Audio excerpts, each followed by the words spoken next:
trust that my staff will show respect to you, your home, and your budget. As your local Lennox dealer, we service all makes and models. We proudly offer discounts to veterans, seniors, and first responders. Tyler's Heating and Cooling. For routine maintenance or 24-hour emergency repairs, find us online or call for special pricing.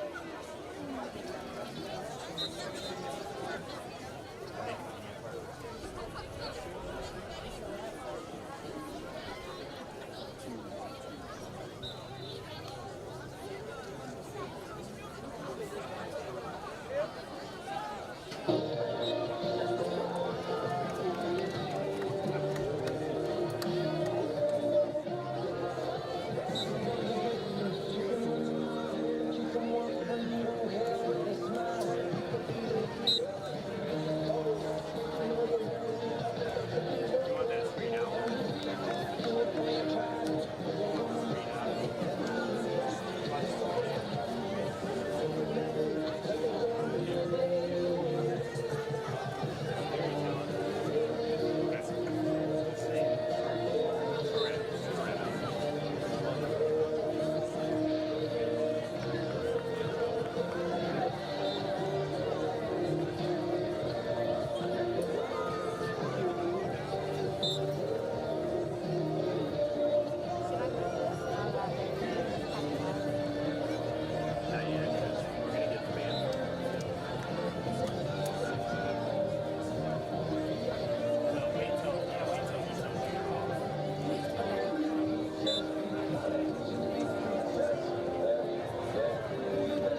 Good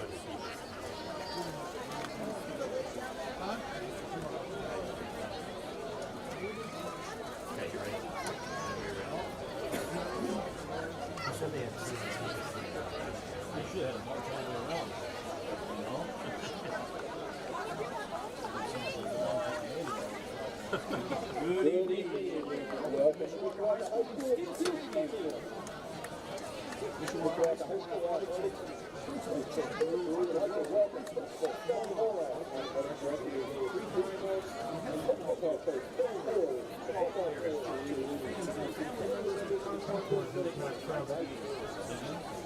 I can welcome each of you to tell us what you tell I want to stand on the field and take the football team one job.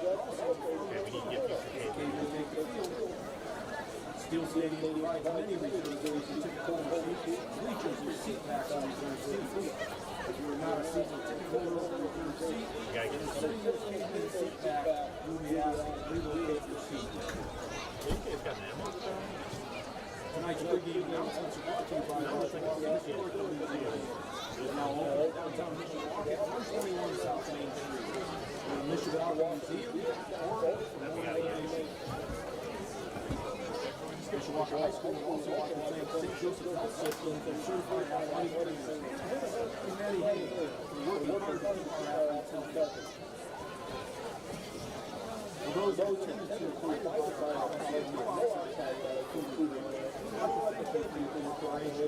we know this is a new rule. Safely environment and community to enjoy athletics. So we appreciate you supporting the doing so. If you have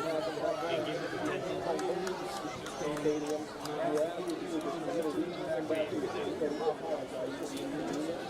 He doesn't like being on it. Any future events outside bags, food and drink, and not permitted. Thank you.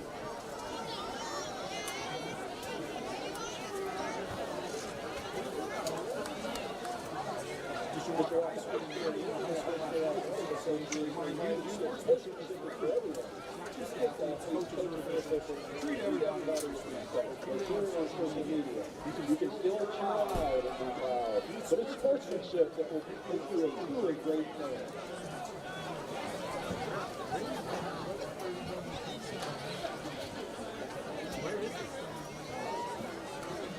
Remember to bring our concessions with you.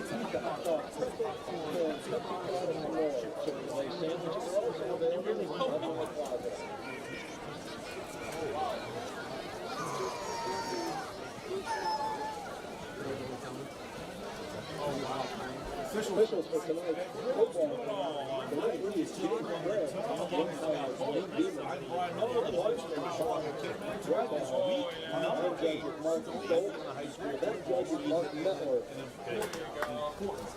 Ball boys for the game from Concord. Jonathan Concord.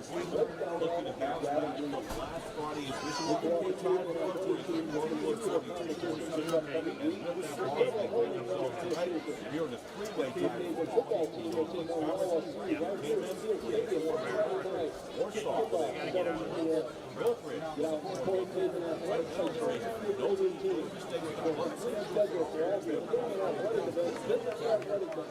Inside the high school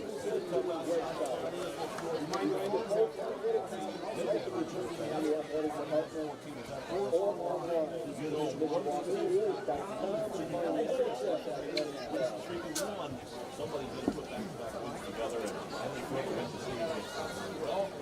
And I think that's a way to luck on.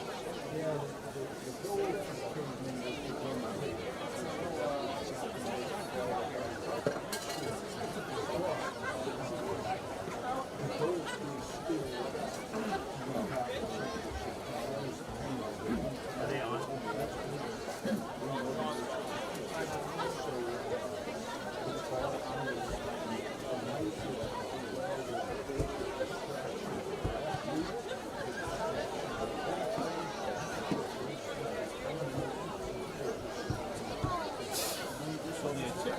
Oh, you saw it. No, I didn't. I just got personal. I just thought but just in the last 30 minutes, Mike starts following with. jumping on it in the Hoosier land. But I think we're going to have a bright night for Varsity football. Because homecoming, check mark, that's always a concern. And they were playing a rival new line. The middle. And although it's only been 7 minutes, Okay. Bands are going to follow a little bit, and then we want to be wide and see all of it. we're from 25 Guys, 25 to 45. 5 years, 25 years. Mishawaka coach Steve Kinger, who's 6 years, probably one of his best friends in coaching. And Craig Taylor, who's a veteran coach, 9 years as a head coach. Now, band's coming on. Long time assistant as well.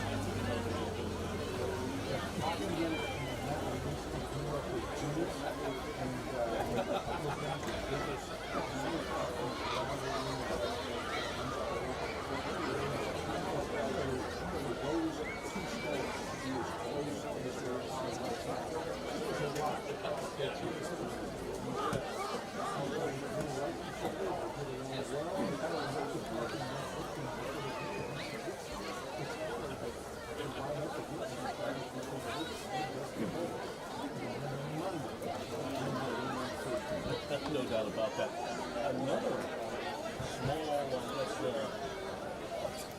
consideration factor in this game, but maybe not. You tell me, you're the former coach. This could be a potential sectional opponent either in week 1 of the postseason or maybe in the second championship. I need to switch off the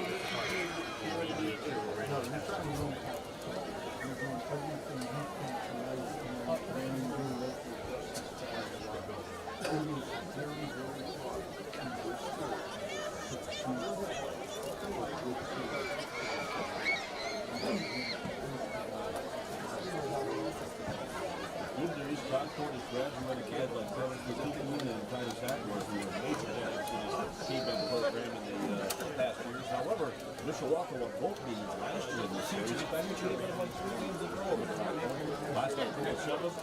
Game at Concord, he came in escaped with an ugly 115-11. Then played maybe their best game of the entire season in the sectional final on November 4th. Also in that they defeated the Minutemen Blackhawks of 38-17. Overall, this is the game. Mishawaka leads the all-time series 5 games to 2. And we'll talk more about the history of this series a little bit later on. But for sure, we'll go through the best defense in the NLC in the Concord Minutemen was up to 13 points in the game, while they scored 24 points in the game offensively. The Cavemen are averaging 36 offensively and 18. Ladies and gentlemen, here comes the marching Cavemen. All the way. The ball comes with Weston, Taylor Chamberlain, Scott Roberts, and Isabel Flanagan. Tonight, our band has grown. Please help us welcome our first MHS alumni band. Homecoming night, 2023 for the war. Mishawaka Cavemen. These individuals jumped at the opportunity to feel like high school students again. Network because there is some other actions besides shows today during the homecoming festivities through the school. We'll talk about that later on. When we come back, we'll visit with Steve Kinger, head coach of the Mishawaka Cavemen, and our coach's comments section after this timeout. You're to the Mishawaka Cavemen football and a pregame show sponsored by School City Mishawaka.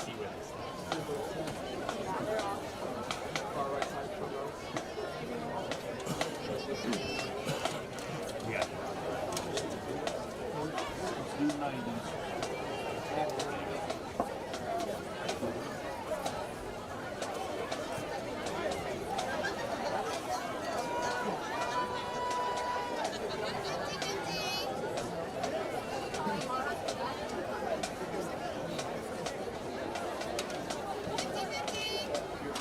For our pregame show this evening, we bring you the best fight song in the country, the Mishawaka High School Fight Song.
bats for the Queen of the National Anthem.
Back to perform at halftime. Okay, man.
Fans, let's meet your defense.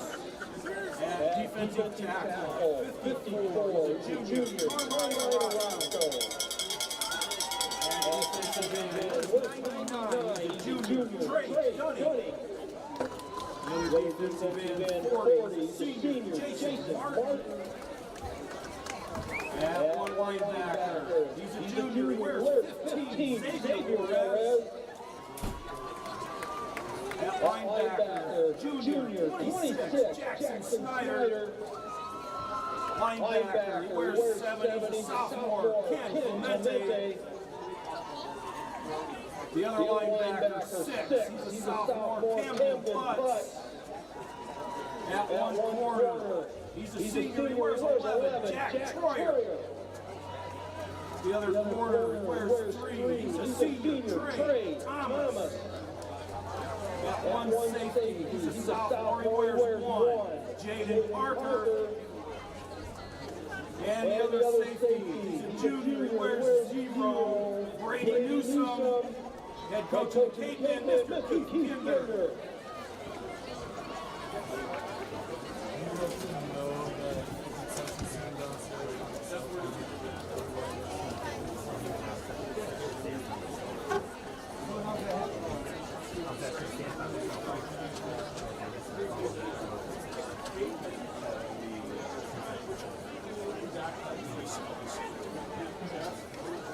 Attention, please. There's been a cell phone that has been turned into the west side concession stand. You listen to the cell phone, go to the concession stand on the east side of the stadium. Thank you.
compared to the other alternatives.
We're about ready.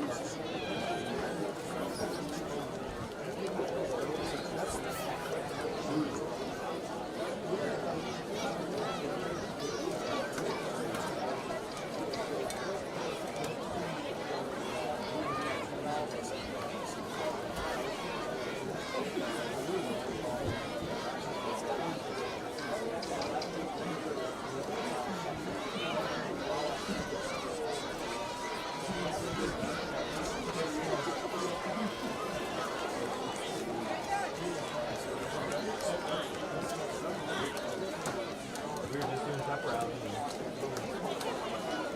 Okay, are they ready?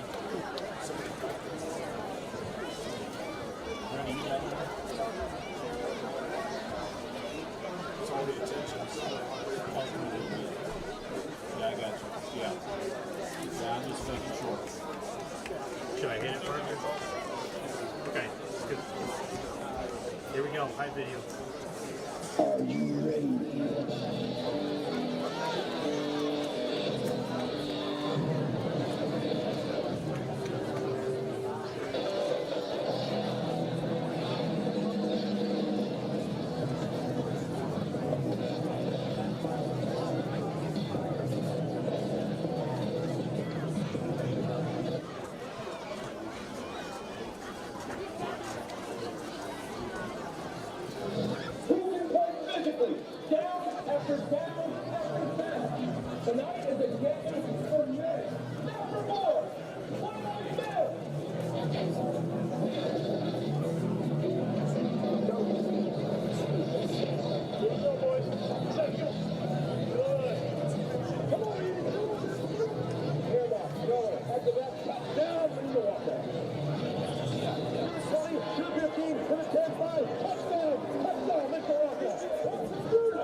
wrapping up the pregame show on this Friday night of high school football. Along with Scott Bobekirk, I'm Brian Miller. We heard the words from Coach Keith Kinder in our coach's comment segment as we wrap up the pregame show, sponsored by School City of Mishawaka. 5-2 Mishawaka, the K-Men here on homecoming, taking on 4-3 Concord. The K-Men enter tonight's action tied for first place in the Northern Lakes Conference with the Northridge Raiders and the Warsaw Tigers, who are each in separate games, although they will play next week against one another.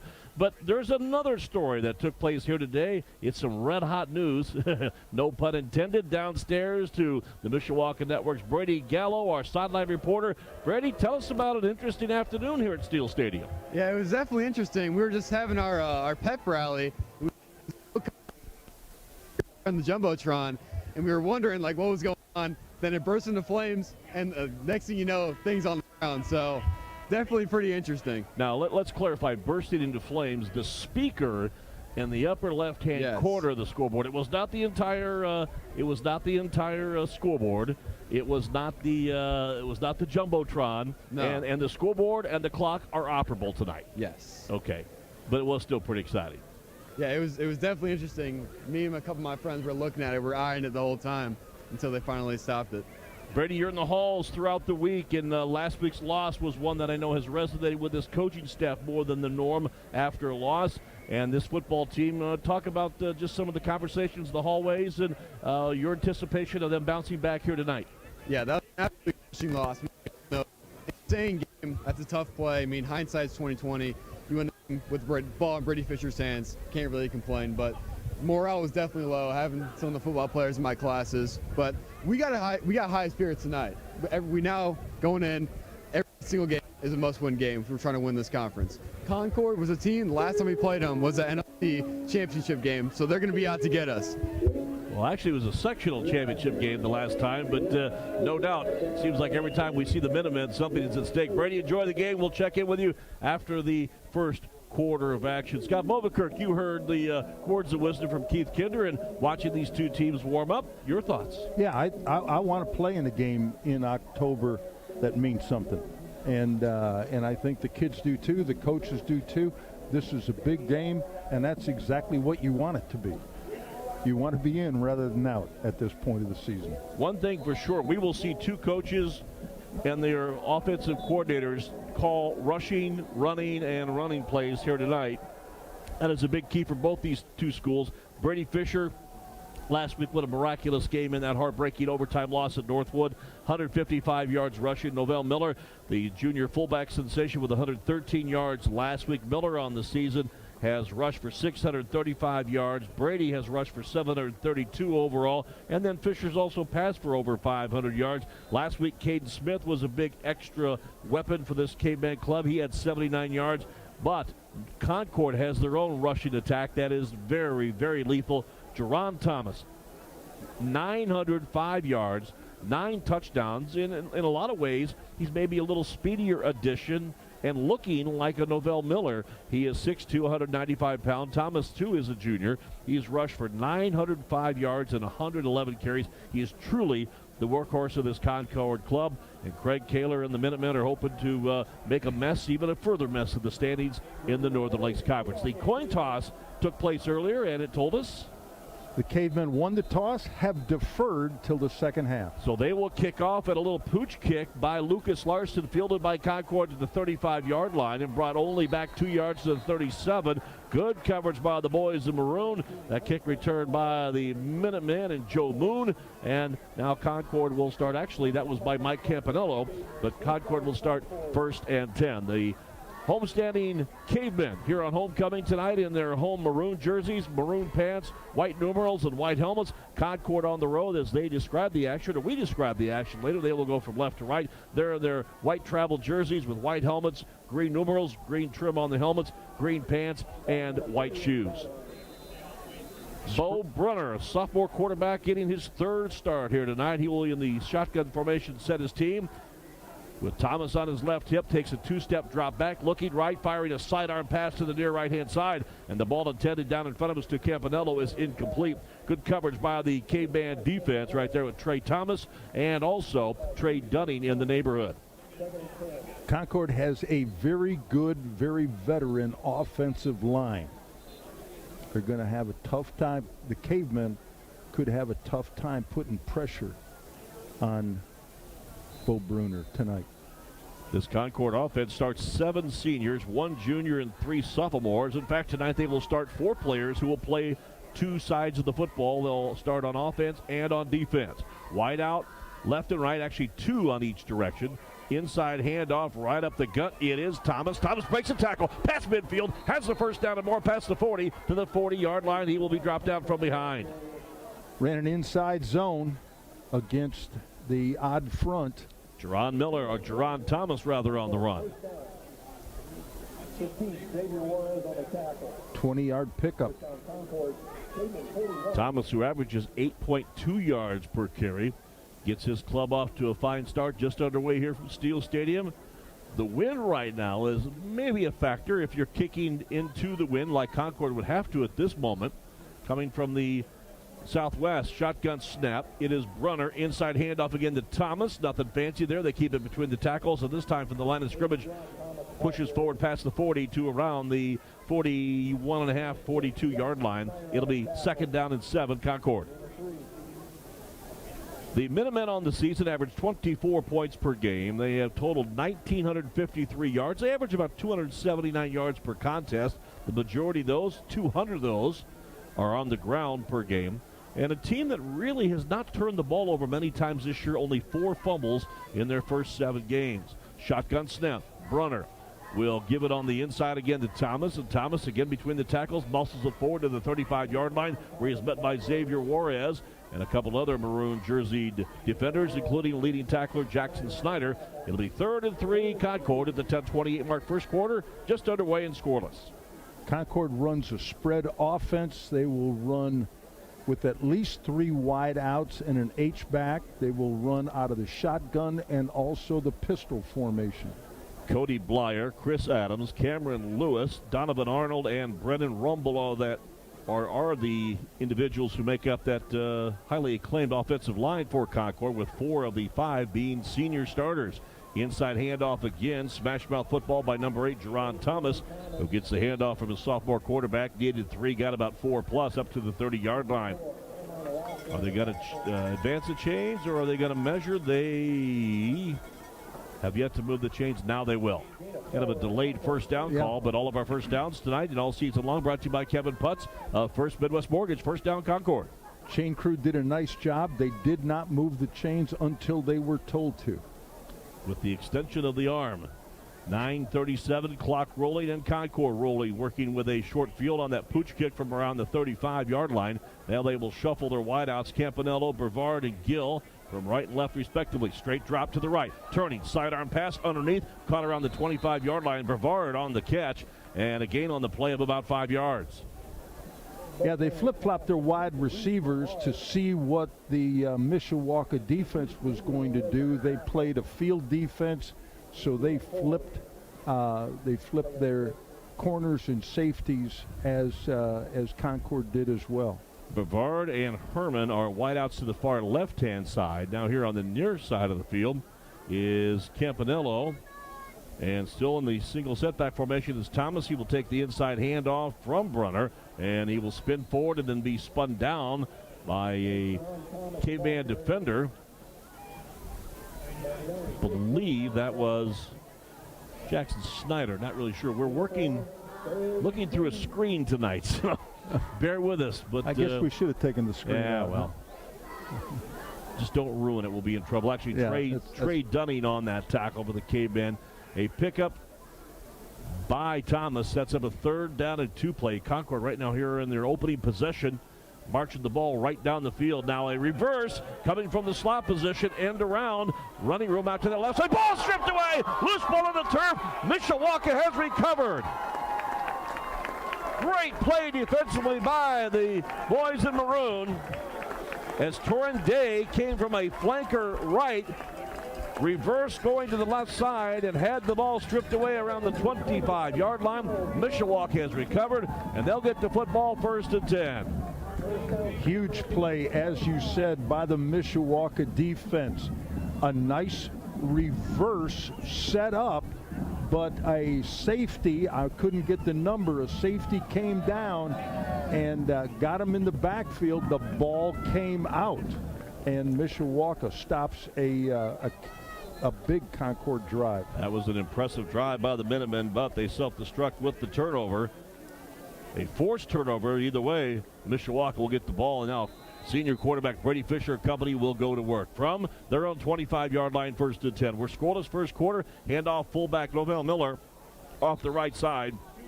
He'll get about a yard, maybe 2 on that first down snap. Up front for the Cavemen, Trevor Went. He's taking care of the snapping duties for the second week in a row as a starter after Eddie Rodriguez went down a couple of weeks ago in the Warsaw game with an injury that will very possibly end his season. Matt Willis and Ethan Williams are the guards, right and left respectively. Aiden Brooks and Carmine Orozco. Orozco, the only two-way starter for this Caveman club. Orozco on the right side as a tackle. Brooks, the 5'11 senior, on the left side. 7:28 first quarter. We are scoreless here on homecoming night from Steel Stadium. The clouds are dominant, but the rain has left us. Option pitch, left side, huge hole. Ethan Bryce, 30, to the 40, to the 50. He's got one man downfield. He needs to get a block, but he will not, and he'll run out of bounds at the 25-yard line. Excellent blocking initially, but Caden Smith just couldn't get the angle, but still Ethan Bryce blows it big time for 1st and 10. Brought to you by Kevin Putz, the First Midwest Mortgage. Bryce on the carry, out of bounds at the 24. I got him for about 48 yards on that carry, and what happened, Concord is a 4-3 cover 2 defense, but they brought the safeties down. Well, Mishawaka ran the triple into the boundary, and the safety who was manned up on Bryce got caught in a wash. Fisher will send a man in motion, turn hand to the fullback, big hole. It is Novell Miller, breaks the tackle, the 15, down to the 10, 5, touchdown, Mishawaka. Ran the outside belly. One man had a shot at him but couldn't bring him down. Miller destroyed that would-be tackler and comes up with a 25-yard gallop. His 13th touchdown of the season. And Mishawaka, after getting the turnover, marches 75 yards, and here on that carry, 25 yards with Miller, and they lead it 6-0. Now a point after conversion. Novell Miller's touchdown, and now let's see if Lucas Larson can add the icing on this possession with an extra point. Isaiah Butte will hold. Ethan Williams is the long snapper, waiting for the snap call. Good snap, good hold. The kick has the distance, and the kick splits the uprights. It is good. Lucas Larson's PAT, 6:40 to go first quarter. Mishawaka 7, Concord no score. You're in 2 with Mishawaka K-Man football on 96.1 The Ton and the Mishawaka Network. Looking for a better way?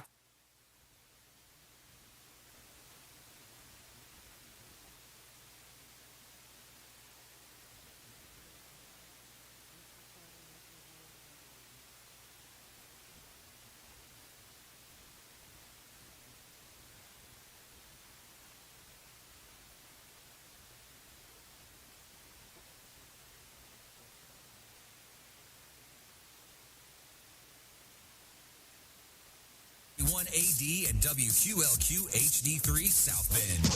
New Country 96.1 The Ton. Go. 7-0 Mishawaka. The Cavemen with a big turnover, forced to get the possession, and they go on the march for a 75-yard drive down to the sidelines. Hey, Brady Gallo, what's happening down in homecoming town?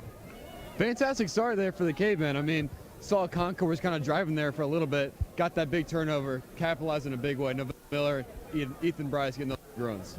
Who got the strip on the fumble? We could not tell up here. It looked like Jackson Snyder and Carmine Orozco were in the area. I want to say it was Jackson Snyder, but I was also pretty far Actually, away. the officials upstairs are saying there was a couple involved, but maybe Brady Newsom was the I won't call it guilty party, but the one who we will commend for the big strip. Pooch kick there by Lucas Larson, fielded right around the 36-yard line with a fair catch by Campanello and the Concord Minutemen. So Brady Gallo from the Mishawaka Network with the sideline report. Both what a flip-flop of momentum, because Concord was marching the ball pretty much at will.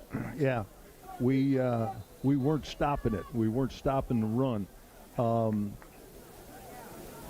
Yeah, so that was a huge play. Huge play. So Concord will now, down 7-0, go back to work with sophomore quarterback Bo Brunner. Let's see if the Caveman defense has tightened things up a bit.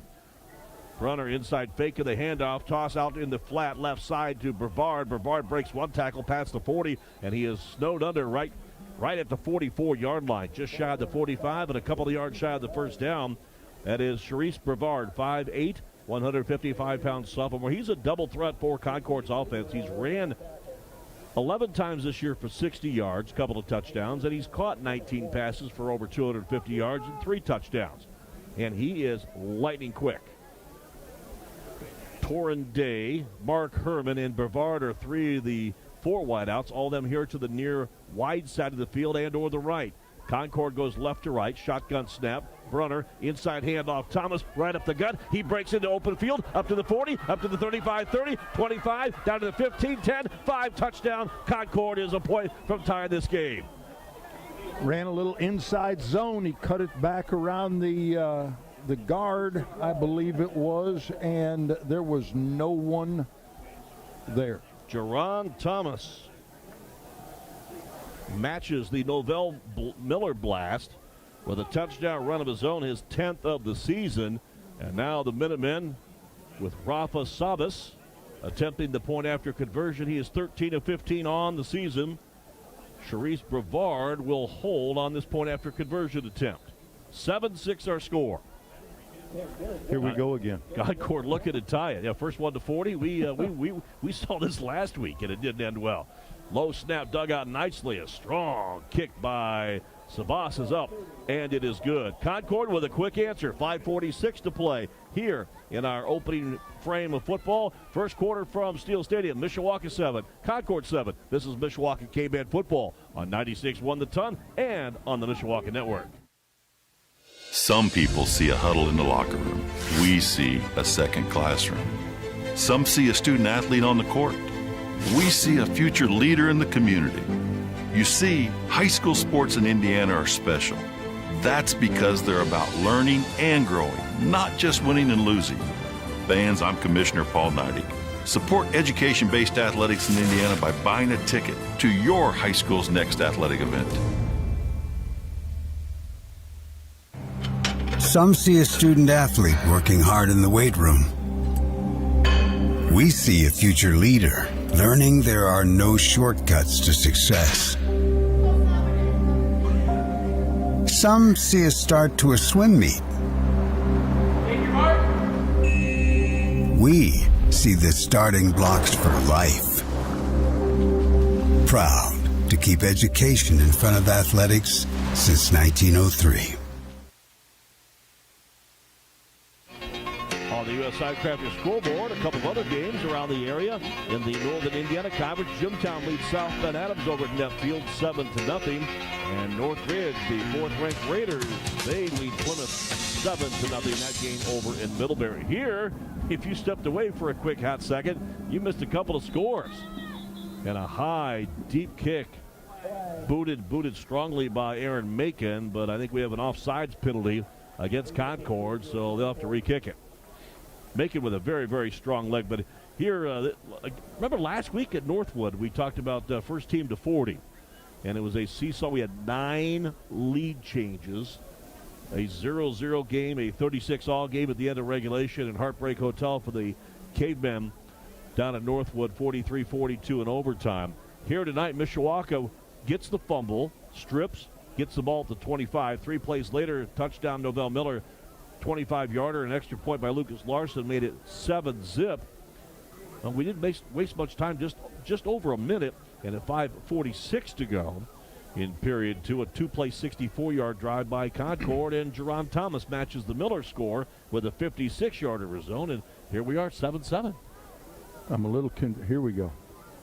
I was a little confused. They called illegal procedure on Concord, but they were lining up to kick it again from the 40.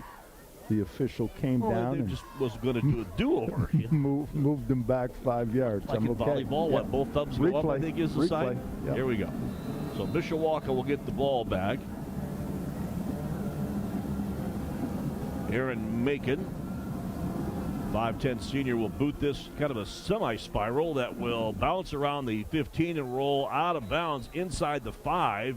Between that and the pylon, And that will cost Concord and will give Mishawaka great field position on the penalty.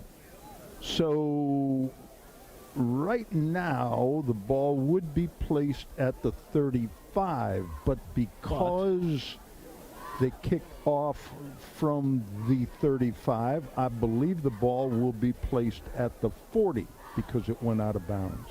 You are correct. So superb field position for Mishawaka. And Mishawaka could have accepted the penalty and made them kick again from the 30. Well, I think starting the 40 is a pretty good option. They're happy. Because one thing for sure, Macon has proven he can boot it high, he can boot it deep, and has got a couple of touchbacks this season. So Mishawaka football, they will go to work as we describe the action from south to north and or right to left as we describe it here on the radio from 96.1 The Ton, and for those of you watching on the Mishawaka Network. Brady Fisher, deep handoff to the fullback, Lovell Miller, and he just puts his head down and is rammed straight forward. I'm not sure he needed any blockers because he was in a possessed kind of attitude right there. Pushed it for 5, actually 6 yards past the 45 to the 46-yard line. So Lovell Miller is a battering ram. There's no doubt about it. He will stick it up in there. We had him on our Caveman Corner program from Monterey Mexican Grill Friday night. Dean Huppert and yours truly. I expected, just by watching him play, expected somebody bigger. But man, is he tough, and what a joy to watch run the football. Brady Fisher fakes to the fullback. He'll run it outside and dive just past the midfield equator, past the 50, and he gets the first down, I believe, with the forward progress fall. Yeah, I think it's going to be spotted on the Concord side of the 50-yard line. Not sure Brady got a very good spot there. No, they did not. They just moved it back. If it's right on the 50, that's where the ball... Because the ball was at the 40. The ball went out of bounds. They moved it to the 40. If that ball is touching the 50-yard line, it's got to be a first down. Okay. And it is. And now they have... Thank you very much. They have refigured. Okay. So 5 minutes to go here in our first quarter. Mishawaka 7, Concord 7. I think what's happening is the head linesman is a little late in waving the chains down. Wide out left, wide out right. Now man in motion, Ethan Bryce. Toss sweep to the near left-hand side. Blocker there to the 45, to the 40. Shake and make move, cuts back to the 35, to the 30. From behind, he's brought down past the 25, down to the 22-yard line. Another nifty run by Ethan Bryce. First and 10, Cavemen on a great run there by Ethan Bryce. Tackle made by all NLC linebacker Joe Moon. This is coming back because of a flag, Brian. Oh. Would have been a pickup of about 27 yards. You're the bearer of bad news for Caveman fans, and we will erase that Ethan Bryce run and march it back. Another nifty block in there by Caden Smith, but again, it goes for naught. They'll move the ball from the line of scrimmage and push it back 10 yards to the 40. Brian, is where we started. This is the new high school rule. The flag was thrown actually about 2 yards behind the line of scrimmage, but all holds behind the line go back to the original line of scrimmage. New rule change this year? Yep. Miller, lone setback. He will get the handoff fake. Pitch outside to Ethan Bryce. No more blockers downfield. Again, another great block by Caden Smith. That frees Ethan to go past the 45 and near the 40-yard line for a first down. No, he's going to be just short of the first down by about a yard. A gain of about 19. Ethan Bryce, almost the same play it looked like.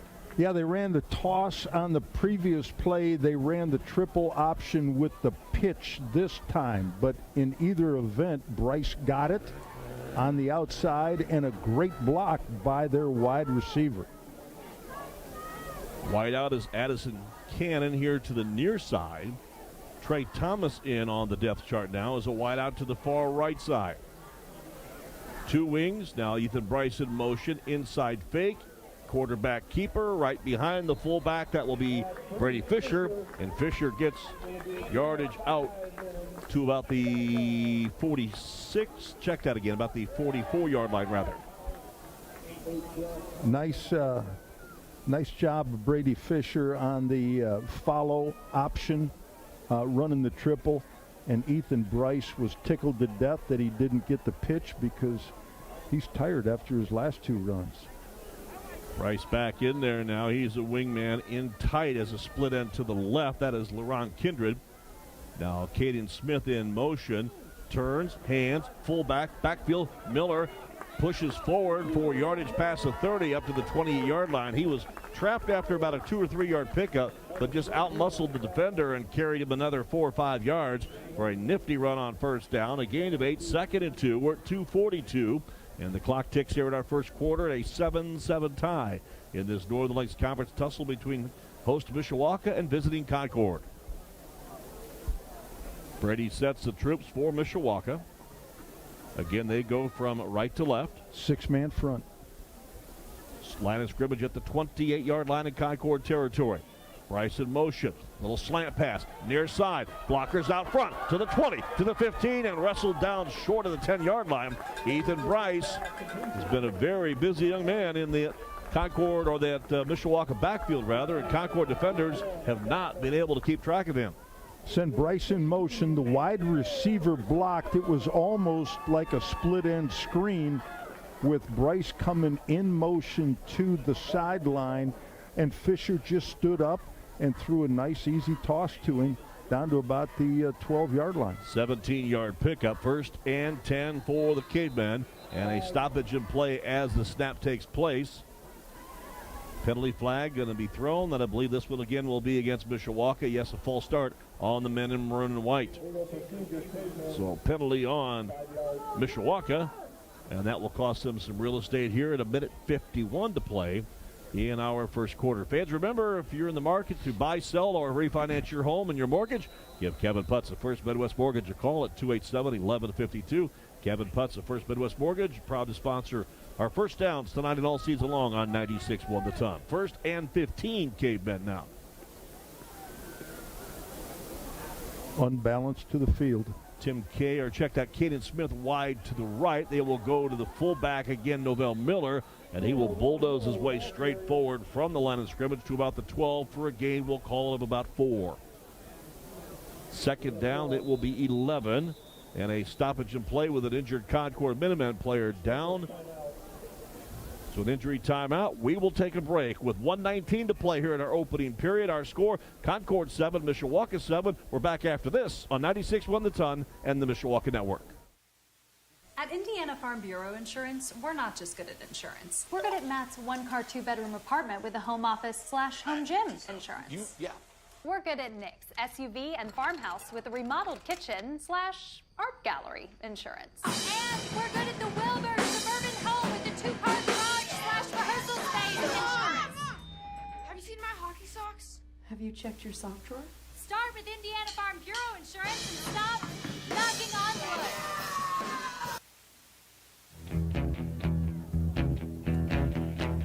Along with Scott Bovenkirk, I'm Brian Miller, back here at Steel Stadium on the campus of Mishawaka High School. Good news, the injured Concord Minuteman defender is Ernest Jennings, better known as E.J. Jennings, 6'2", 180-pound junior. And while he's hobbling just a bit, walking off probably, we would say 99% on his own, and just slightly dragging that right leg a little bit. So a leg injury, but we will hope to see him back on the field here for the Minutemen with a minute 19 to go and a 7-7 tie.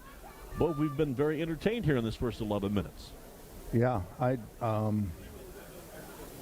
like to see somebody play some defense, and I would I would like it to be the Mishawaka Cavemen. Matt Lewinsky would too, trust me. Okay, just a secret, I'll tell you. Yeah. Matt Lewinsky would too. Yeah, we're facing 2 good offenses in the last 2 weeks.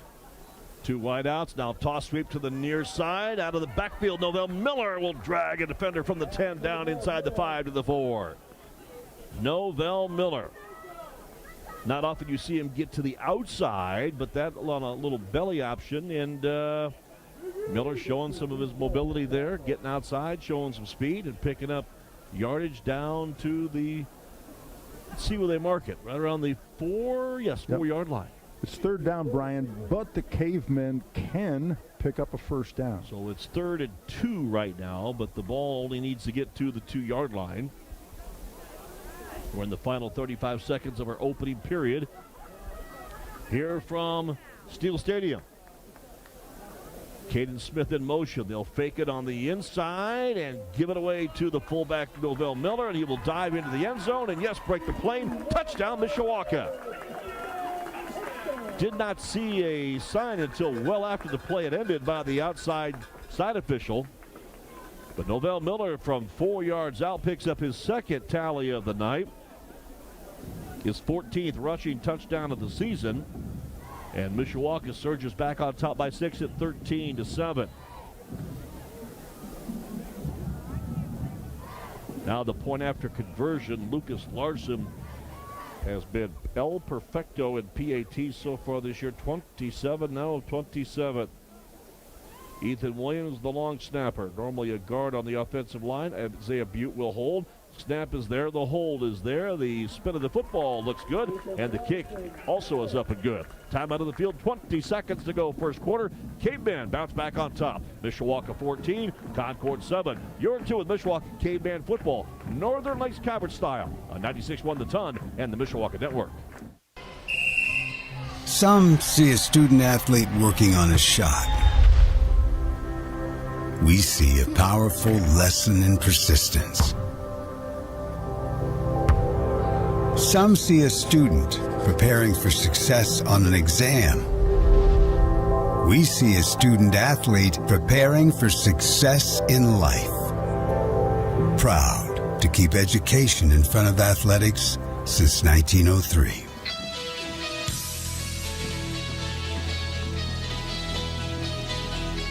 Back here at Steel Stadium, elsewhere around the area, a couple of other scores for you. High school football on the U.S. Signcraft scoreboard. Over at Otulski Field here, also in the Princess City, Mishawaka Marion leads the Elkhart Lions 7-0. Earlier, we had reported Jimtown was leading Adams 7-zip. Still, that is our tally with the Jimmies and the Eagles. A couple of Northern Lakes Conference scores down in Syracuse. Wawasee hosting Northwood. The Panthers lead Wawasee 7-zip. Northridge leads Plymouth 7-0. And a high little pooch kick fielded with a fair catch by one of the up men right in front of the near sideline, Mike Campanello. Fields are in the same dead spot it was last time at the Concord 35-yard line. So last time Mishawaka scored on a three-play 75-yard drive to break on top 7-zip. Concord answered with a two-play 64-yard drive, and the majority of those 64 yards came on the 56-yard blast by Jerron Thomas. Brian, we haven't seen Bo Brunner run the ball yet today. He had a 58-yard touchdown run last week. Had a great week last week. 7 carries, 111 yards, passed for 61 yards in the tough home loss for Concord against Northridge. Shotgun snap to Brunner. Speaking of Brunner running, he will take it on a little bit of a quarterback delay. Penalty flag coming well after the play as Brunner surges forward near the first down, just past the 45-yard line, and actually has first down yardage, but let's check out the penalty flag. Preliminary indication was holding against Concord.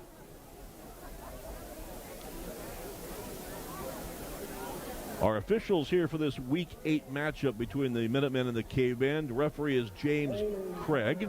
The umpire is Wes Beeman. The head linesman is Bob Rochlow. Line judge is Mark Stoltz, and Mark Metler is the back judge. They hand off this fancy little laminated lineup card here. Pretty nice. Very impressive. Yeah. Wonder who does their PR. So the penalty flag wipes out that rushing play and first down for Brunner. And the final snap of the first quarter will not be able to beat the clock, and we go to the quarter break. 12 minutes of football are in the books here from Steel Stadium on the campus of Mishawaka High School here on this fall homecoming evening here on the October 6th night. Week number 8 of the high school football season. After one, our score, Mishawaka 14, Concord 7. Second quarter action next. Stay tuned. You're in 2 with Mishawaka Caveman football on 96.1 The Ton and the Mishawaka Network. Hello, Mishawaka fans. This is Superintendent Stevens here to tell you about our Mishawaka Parent Group. The MPG has the purpose of promoting partnerships with parents, teachers, school administration, and the community to enhance the educational environment for Mishawaka schools. Our parent group partners with Mishawaka Athletics to put on elementary sports, and they're always looking for volunteers to help with high school football game concessions. If you'd like to join or volunteer, feel free to email mishawakaparentgroup@gmail.com.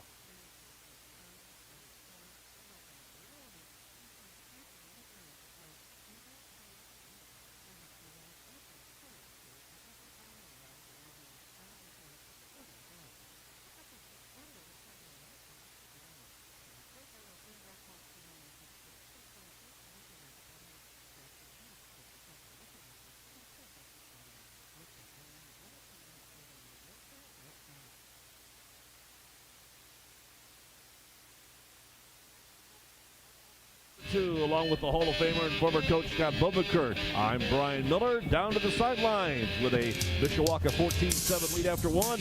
Brady Gallo, the Mishawaka Network. Yeah, Brian, we hold a 14-7 lead, but I'm kind of getting notes of that game last week against Northwood. Our defense, that Matt Lewinsky defense, really needs to help our offense out, get him off the field.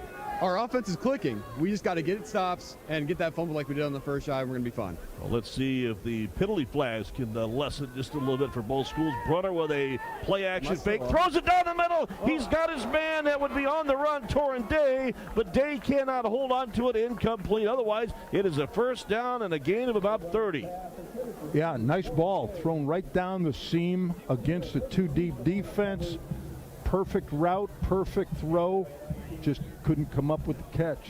Ball was on the money. Bo Brunner on the season has thrown just 14 times entering tonight's action for 124 yards and one score. Or let's stand corrected, 15 times for 205 yards and 2 touchdowns. I got my passing and rushing numbers flip-flopped. Those 2 touchdowns that he threw for were against Wawasee back a couple of weeks ago. Tonight only his 3rd start. Shotgun snap. Little slot pass near side to Torrin Day. Dre tries to get outside, but guess what? Jack Troyer and the Caveman defense right there for a great stop. Yeah, nice play by Troyer. He was being blocked. It was a bubble screen. He was being blocked. He didn't commit in or out. He waited until the receiver committed. He disengaged from the block and made a nice tackle. There was no block. He went past the blocker. That was a great play by Jack Troyer defensively. 3rd and 21. So a couple of negative yardage plays after a missed pass opportunity right over the middle. Long down here on 3rd down for Concord. 4 receivers, 2 right, 1 near side left. Miniman shotgun. Brunner will try to keep it on the inside, and Mishawaka was all over that inside handoff to the running back, Jerron Thomas. Camden punts among 4 different Caveman maroon jerseys, along with Carmine Orozco that get up from the bottom of the pile. And Concord is going to be forced into a 3-and-out. Mishawaka defense stepping up in that situation, doing a great job. The penalty on Concord obviously put a dagger into this drive. Kind of almost flipped the field. But also a couple great defensive plays. Punting time now for the Minutemen. Let's see, Sabas will put his toe to it. It'll be a short punt that will bounce right at midfield. Take a very nice Concord roll past the 40 and outside the 35-yard line, where it is chased down there on special teams by Derek Gomez. 6-foot sophomore chases it down. Off the foot, it wasn't a great punt, but when you add the extra rolling yardage to that, turned out pretty nice for Rafa Sabas. 40-yard punt. He averages 39, so keeping it right at his average, and now 10 kicks on the season, 10 punts. And Mishawaka with a lead of 14-7. Try to put back-to-back scores on the board here and extend their lead. That was a big stop, Brian. We're almost at the point where over the last couple of weeks it felt like somebody needed the break serve. You know what I mean? It was big. Now let's inside fake to Novell Miller. Little shovel pass. It is Brady connecting with Caden Smith. That was a 9-1-1 toss. What great awareness by Brady Fisher. He was wrapped up literally by the Concord defender, but had peace of mind to find Caden Smith open, and they'll pick up a first down. That was a definite lucky play there. Smith was the pitchback. He was the trailer on the triple option. But like you said, Brian, Fisher was wrapped up, and actually Smith got in front of him, so it became a forward pass. But it was because of the strength of Brady Fisher that he didn't go down, kept his feet, and was able to get that ball off for an 18-yard pickup. Wow, what a play out to the Concord 48-yard line. 1st and 10, brought to you by Kevin Putz. The first minute was Mortgage. Hand out to Novell Miller, and he was one man away from breaking it to the outside right. Tackled by Jerron Thomas, the two-way starter. Does it all on the offensive rushing game, and there from the middle linebacker position, dumped Miller after a 5-yard pickup. Ran the outside veer, and one man, as you said, One linebacker made the play. Otherwise, So if he gets past Thomas, he's gone. it's gone. Cavemen lead at 14-7, looking to add more here at 9:20 to go first half. Brady Fisher takes a snap, quick drop, floater over the middle, overshoots the intended receiver. Trey Thomas incomplete. And it was pretty well covered. A lot of times we see so much play action from the Cavemen that the Mishawaka wide receivers are wide open, running free in the secondary, but Concord did a nice job. Senior Addison Cannon rotates out as a split end. Checking back in is Kindred. LeRon Kindred for the Cavemen. Trey Thomas is a lone wideout to the near right-hand side. Everybody else in tight. Double wing, single setback. Now man in motion. Brady Fisher, handoff, up the middle, big hole, Novell Miller, first down and more, past the 35 to the 30, and wrestled down at the 28-yard line.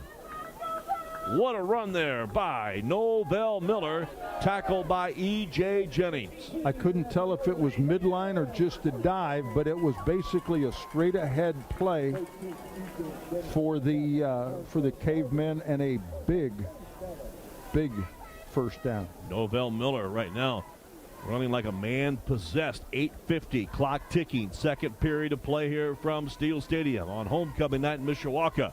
Looking to bounce back after last week's tough overtime loss at Northwood. Blast up the middle. Novell Miller, high steps by one blocker. And another man past the 15 to the 10 and down near the 5-yard line.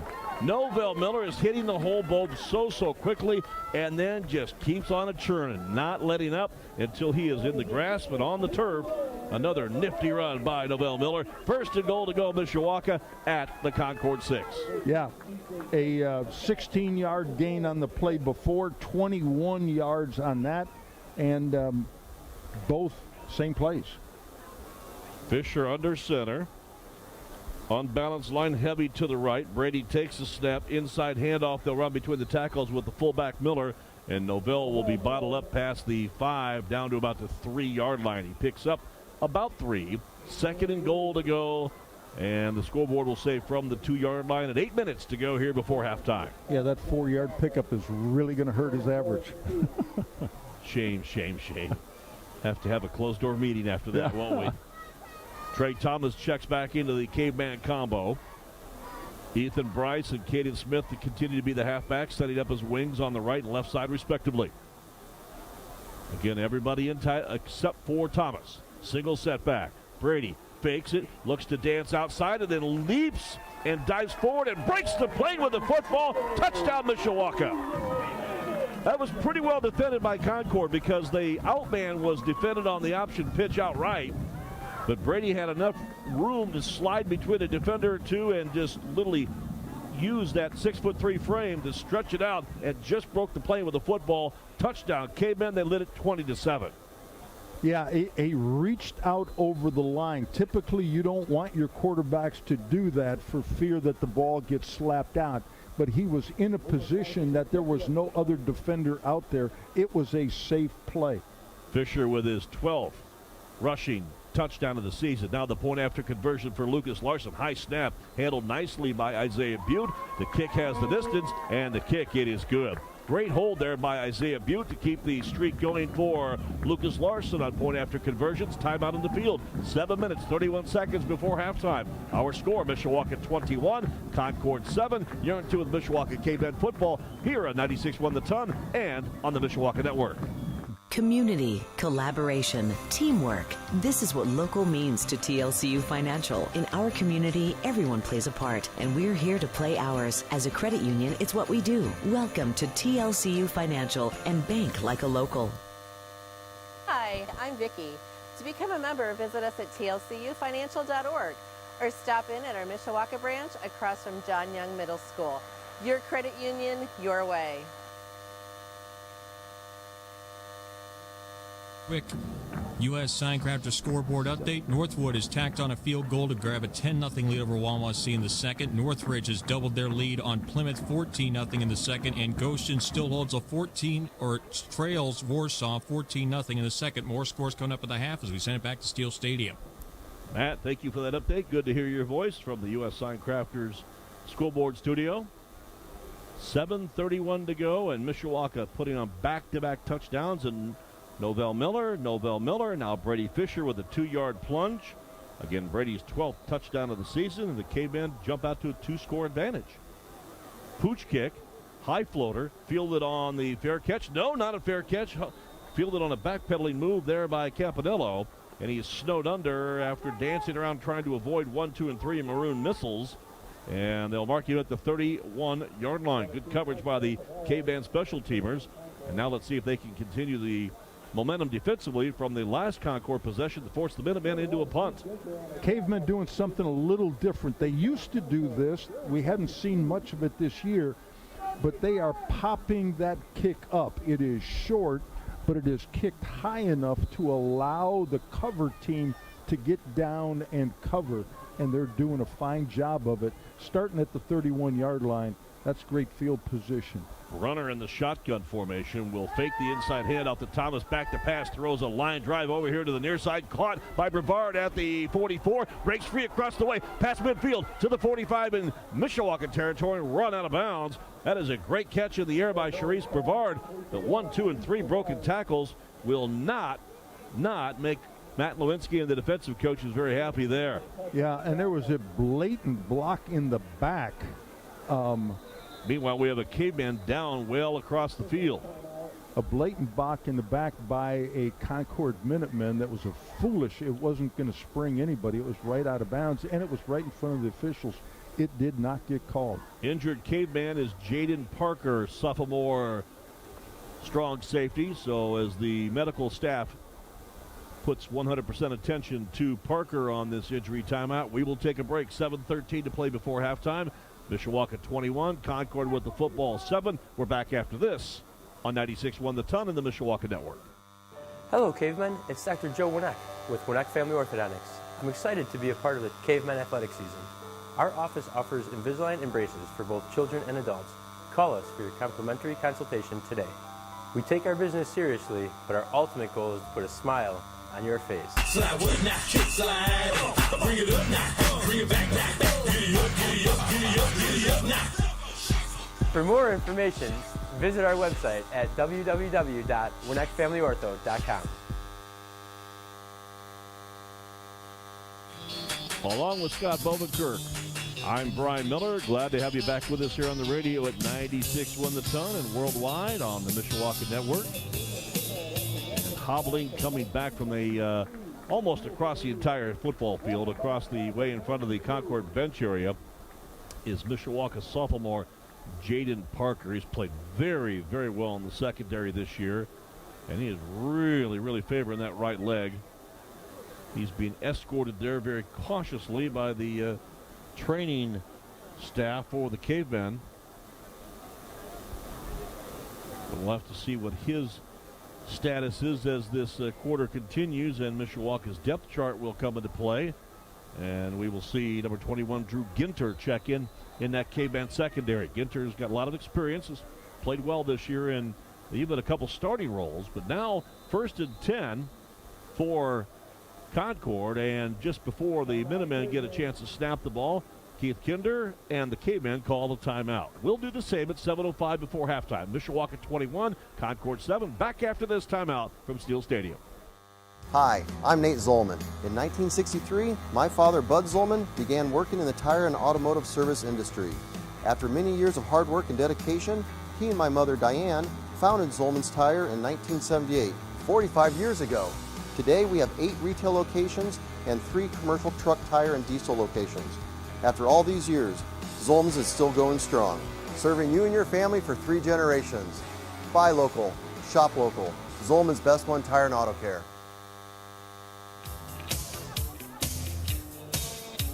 While the defensive timeout by Mishawaka takes place, lots of housekeeping notes to pass along. Don't forget, halftime tonight, Dean Hubbard with our Mishawaka Education Foundation halftime report will visit with the executive director, Jane Wright, talking about, I'm assuming among other things, tomorrow night's trunk or treat event right here in the west parking lot at Mishawaka High School. In fact, Sunday 101.5, our sister station, Caleb James will be there. I will be there with 96.1 The Ton saying hi to everybody. And yeah, we've got a truckload of candy to bring out for all the kids. So kids old, well, maybe not too old, but young and old alike. So after the timeout, first down for the Minutemen, and they will try to go inside, and it is bottled up by the Cavemen. Great defense there as they shut down Jerron Thomas, who loses about a yard on the play after the inside handoff by Bo Brunner, the sophomore Concord quarterback. Good surge by the defense, so it's been really good or really not so good. Yeah. Defensively. Other than the big pass play on first down to start this drive, the last 2 drives, Mishawaka has stopped the run. 3 receivers for the Minutemen. Herman and Brevard wide near left side. Wide out Campanello far to the right. Shotgun. Brunner takes the snap. Inside handoff to Thomas. Thomas will push forward. Gets it back past the original line of scrimmage and brings it forward to about the 43-yard line. And lots of pushing and shoving going on well after the play in the very deep part of what would have been the offensive backfield between a Minutemen player and a player for the maroon and white from Mishawaka.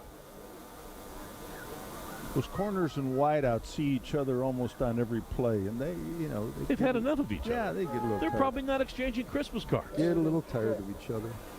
Third down, Concord, 5:45 to play here before half. Mishawaka leading things 21-7. Cavemen entering the night in a 3-way NLC first place tie with Warsaw and Northridge, who are both in comfortable leads in their 2 games. And a little dump pass tried to shovel it over the top. Pressure there by Carmine Orozco. Hits Bo Brunner right as he lets the football go. He was dropped at the 50-yard line, but the pass play goes pretty much untouched in front of the intended receiver by about a yard, incomplete. So it'll be 4th down, Concord. Concord at the plus 42-yard line still has the offense on the field. They have been known to do little pooch kicks with the quarterback.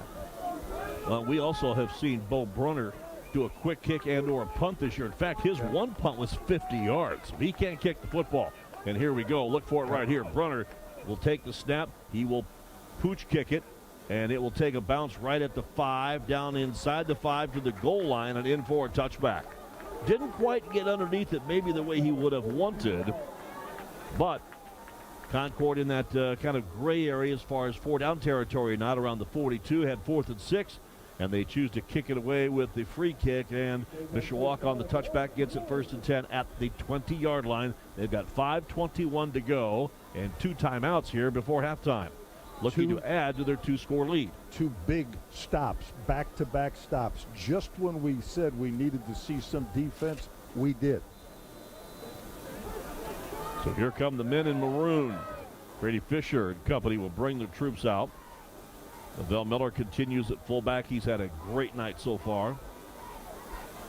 They will employ Ethan Bryce and Caden Smith as the wingmen, right and left respectively. Wide out to the near right-hand side. Wide out far left. Inside fullback blast. Right up the gut. Lavelle Miller will push from the line of scrimmage up to around the 27, maybe the 28-yard line. We'll call it a gain of 8. 2nd and short at 5:10 before halftime. Yeah, just working the triple option, mainly the dive, as the staple play so far in this first half. There's been some big plays, but the majority of the time it has been Novell Miller straight ahead. Cavemen taking their time with the play clock now down to 10 seconds. Game clock at 4:40 before halftime. Mishawaka leading by 2 scores. Now toss sweep near side. Caden Smith. Hello. Double team coverage there. Ethan Bryce tried to take out 2 blockers. He succeeded with 1, but the second blocker got a whole bunch of Caden Smith. He got thumped pretty good and loses yardage on the play. Yeah, loss of 4 will bring up 3rd and 6 from their own 24-yard line. This is a big 3rd down play right here. Otherwise, they're going to have to punt the ball back to Concord. 3rd and 6 Mishawaka. We're nearing the 4-minute mark here in our first half from Steel Stadium. Cool, crisp autumn night, but the rain has stayed away since about an hour before, maybe hour and 40 minutes before kickoff. Inside feed to the fullback, Norvell Miller. He will bulldoze his way up back to the 28-yard line. Picking up a couple of yards, but again, short of the first down. And now a stoppage in play. Did Concord burn a timeout? No, the clock is still moving. I heard the whistles blowing. But the clock moves under 3:30 to play here in the half. I don't know if there was a flag. We're going to get a signal, a sideline warning. Against Concord. Yep. So that will give Mishawaka a first down. Well, that shouldn't be a penalty. That's a first sideline warning. That shouldn't be, you don't get penalized on the first warning. And Craig Kaler is reminding the sideline official of that as he is right in the ear of the side judge. And they're having a seminar on the far side, but Mishawaka will take the break, get the first down via the penalty. Wow. Brought to you by Kevin Putz of First Midwest Mortgage. Now, both, is it possible they give a warning without actually announcing it per se or signaling it? They're not supposed to. Not supposed to. It could be. Wideouts left and right. Inside, fake of the handoff, pitch out. Left. Ethan Bryce is upended and thrown down just past the 45-yard line. Good defense there by Lake Simeon. Lake with a great play. He was very critical in a blocked field goal last week for Concord. Concord blocked 2 kicks last week. Yep. He had the first of 2 on a blocked field goal attempt in their losing effort against Northridge. Quick snap and an inside handoff and a fullback blast right up the center stage between the tackles, and Novell Miller pushes it right to the midfield equator. Picks up 4 from the 46 right to the 50-yard line. Third down, and we'll call it a short 3 or a very long 2. Scoreboard says 3rd and 3. We will go with that. 2.5 minutes, and Mishawaka has all their timeouts. Caveman with everybody in tight with one lone wideout left, and now Brady Fisher with the keeper, and he will almost wrestle himself free, but Joe Moon hog ties him and brings him to the turf and sets him up with the forward progress for a first down. They'll mark the football at the Concord 43-yard line. That was a very physical run by the Caveman senior quarterback Brady Fisher. Yeah, pickup of 8 on the play. Novell Miller turns around and tosses to the head referee his towel. I don't know if he charges for dry cleaning and laundry services or not, but inside, crisscross the scissors, play handoff to the wingman from the halfback right. That is Ethan Bryce, and Bryce will cut from right to left side and drop it forward to the 35-yard line. A Caveman pickup about 6, maybe 7 on the play. Not necessarily part of the staple offense. We see it every week, but they have to run the scissors just to keep those backside people home. Wideouts to the right, near right side, back to pass. Brady Fisher underneath has Caden Smith. Smith with the catch at the 30 and runs forward and then out of bounds to the 28-yard line, a gain of 8. And Ethan Bryce with a good decoy upfield kind of cleared the lane over on that right side for his teammate Caden Smith. And Caden with his 3rd catch of the season picks up the first down, brought to you by Kevin Putz of First Midwest Mortgage. And the Cavemen trying to win these final 4 minutes of the first half and extend their 21-7 lead as they're up by 14 on the Concord Minutemen. Clock at 1:21, stopped with the out-of-bounds play here in our first half. Fisher and company, everybody in tight. Bryce in motion. They will fake the inside fullback handoff. Outside pitch to Caden Smith. He will follow Ethan Bryce upfield. So Bryce blocking for Smith. Smith earlier blocked well for Bryce. That's nice of each other to help one another out, isn't it? And Caveman showing a little different wrinkle with that option game right there out of the flex bone attack. Yeah, ran the motion man away, and then he came back in counter motion, and he became the lead blocker. Gain of 6, 2nd and 4, Mishawaka with 1 minute 15 ticks to go here in our second quarter of action from Steel Stadium with Scott Bovenkirk. I'm Brian Miller. Under center, Brady Fisher. He will send Ethan Bryce in motion. He will throw a little hanger up in the air. Jump ball attempted, and it is a wrestling match in the end zone. Let's see who has the football. It is picked off by Concord. For a minute, I thought maybe Trey Thomas was going to come out of the pile with it. but instead the pick there by quarterback E.J. Jennings. They were hoping to throw the ball up in the air and have Thomas out-jump the defender. And he's a really good jumper in basketball. Yes. He can go get the rebound. Yep, but Concord had great position, inside position on the fade, and came down with it. That pass by Brady Fisher picked off for just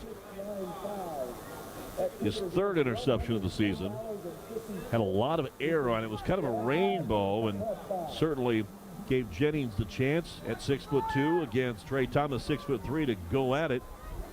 Good little wrestling match in the far back corner of the end zone. So the turnover by Mishawaka gives the ball to the Minutemen. 68 seconds before the half. Back to pass. Brunner fires a laser over the middle, and the pass is incomplete. Intended right over the middle for Mark Herman, 5'10" sophomore wideout, and he got to the spot of the pass the very same moment that linebacker Jackson Snyder got there. There was a mighty big collision and a ball that was almost intercepted. Incomplete pass, 1:02 in the half, 2nd and 10. Both players going for the ball and not seeing each other. It was a dangerous collision. Glad to see both players get up. 4 wide receivers. Now they will shuffle the deck and move the 2 from the right to the left and the left to the right, and now a single setback.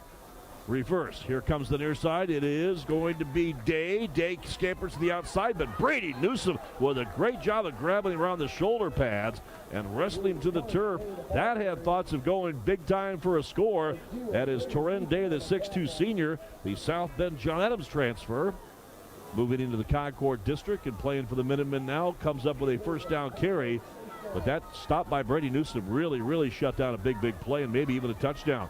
Quick back to pass. Here comes blitz pressure from the backside. Good pursuit by Ken Clemente from the linebacker spot, putting backside pressure on Bo Brunner on that first down snap and chased him down to where he just threw the ball away. When we have put pressure on Brenner, he has not been accurate. When we let him sit in the pocket, and remember, this is a good Concord offensive line, but when we don't get pressure on him, he has been making very accurate throws. So the incompleted pass stops the clock at 40 seconds. Concord with all 3 timeouts remaining in the first half. Mishawaka with 2 remaining. The Cavemen lead at 21-7. Shotgun snap. Brunner rolls right, has time, throws a little laser underneath coverage and connects with the wideout Mark Herman. Herman with the reception around the 30 or checked out around the 42-yard line. And Concord, before we have another snap, will burn their first timeout. We'll do the same with 33 seconds to go before halftime. Mishawaka 21, Concord 7. Minutemen hoping for some late magic here in this second quarter. We call this timeout, and we're back after this on 96.1 The Ton, and your home for Caveman football, the Mishawaka Network. School City of Mishawaka is full of history, tradition, and... At Indiana Farm Bureau Insurance, we're not just good at insurance. We're good at Emma and Jake's just baby-proof their 2-bedroom bungalow to prepare for baby number 1 insurance. We're good at Madeline and Chance's just gave in and became minivan people to make room for baby number 2 insurance. And we're good at Gabby and Nate's just moved to a house with a bigger backyard to welcome fur baby number 3 insurance. Start with Indiana Farm Bureau Insurance and stop knocking on wood.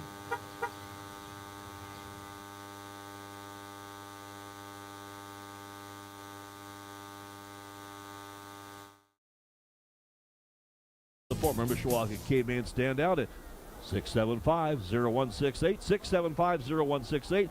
Ryan Watson of Edward Jones stopped by his office on McKinley Avenue in Osceola. Edward Jones, member SIPC. A couple of scores on the U.S. Signcrafters scoreboard. Nearing halftime, Northridge leads Plymouth now over Middlebury 28-7. And down in Syracuse, Northwood up by 10 on Wawasee, 17-7. That also late second quarter. After the timeout, pressure by the Cavemen. Brunner flushed out, throws it downfield right side. It's up for grabs, intercepted by Trey Thomas, but Thomas, I believe, was out of bounds. So simply will go incomplete. I'm going to assume he is. I didn't see a Well, signal, there's no celebration going on. Yeah, so. exactly. But there was no signal, and there was no jumping up and down. So, yes, I will assume he was out of bounds by a little bit or a lot of it. 25 seconds, and now 2nd and 10 for Concord. Again, after the Minutemen burn their first of 3 timeouts. They have 2 remaining. Keith Kinder and the Cavemen have 2 remaining as well. And Mishawaka. I'm sorry, Brian. Once again, we got pressure on Bruner. I was just going to say Mishawaka putting some pressure on Bruner, leading by 14. Bruner back to pass, looking, throws underneath the ball, got to the receiver, and a defender right there, Trey Thomas, who had the out-of-bounds unofficial interception that time, broke up the pass. There was a pretty good collision down there between Thomas and the intended receiver, Mark Herman. Clock stops at 21 seconds third quarter, or check that on third down here in period number 2. And when we wrap things up here in the first half, the Mishawaka Education Foundation halftime report. We'll get more scores in depth with Matt Embry on the U.S. Signcrafters scoreboard. Dean Hubbard will stop by and visit with Jane Wright from the Mishawaka Education Foundation. And much, much more here at the break. Shotgun snap. Brunner takes a snap, turns, tries to step inside. He'll be sacked. Sacked by the K-Man defense. Their 6th sack of the season. Carmine Orozco. Great pursuit from the outside defensive end position. And Concord will burn another timeout. No, take that Mishawaka. Yeah. And they wanted it. They wanted it about 8 seconds ago, but the official did not see Coach Kinder running down to him, and the time just burned off. He's going to beg to try and get some more time put back on. So the timeout by Mishawaka. They have 1 remaining. The game clock shows 4 seconds. We will keep it right here. It shows 4 seconds in the period. And on 4th and 10, let's see whether the Minutemen elect to run a 4th down play or will they punt the ball. My assumption they're going to run a play, especially as that clock ran down as it did.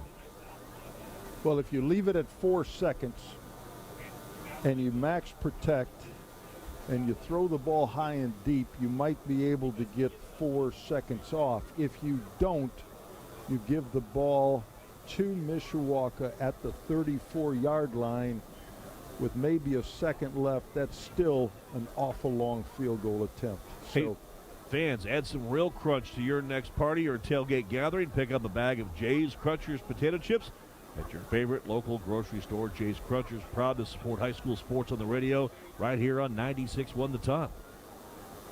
21-7 Mishawaka with the lead. Needing a win to stay in a first-place tie in the Northern Lakes Conference chase. The 2 teams they are tied with, Warsaw and Northridge, are both in comfortable leads also late second quarter. Matt Embry will have all the reports at half. Bo Brunner back to pass. Light rush.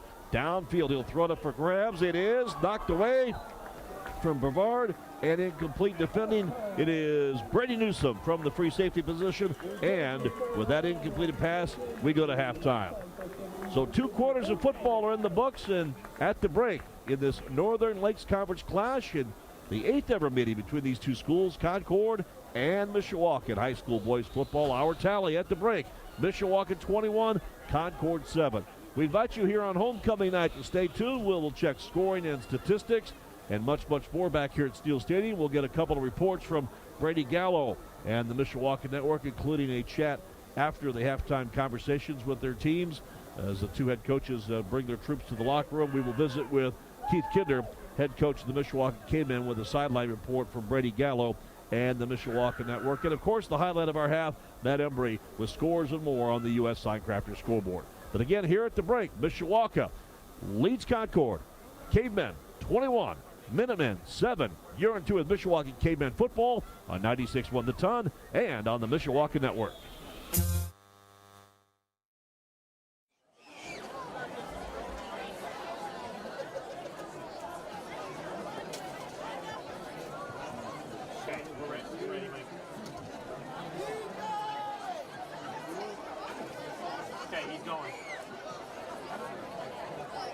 Welcome to 2023-2024 homecoming. Introducing the homecoming court, starting with the freshmen, Addison Keys and Caden O'Neill, Sophia Roberts and Aiden Rogers, sophomores, Reese Brew and Colton Hanley, Riley Shine, Ethan Kelly, juniors, Eliana Berchevsky, Leah Buse, Preston Simon and Ethan Burrell. And the seniors, Addie Blue and Ethan Bryce. Addie is the daughter of Amber and Chad Blue. After graduation, Addie wants to attend college and study sports medicine. Her advice to underclassmen is to take advantage of your time here and be involved. Addie wants to be remembered as an elite athlete who had lots of friends. Ethan is the son of April and William Bryce. After graduation, Ethan wants to go to college, play football, and study sports management. His advice to underclassmen is to enjoy your time, make decisions you won't end up regretting. Ethan wants to be remembered as someone that made a difference and was a good student.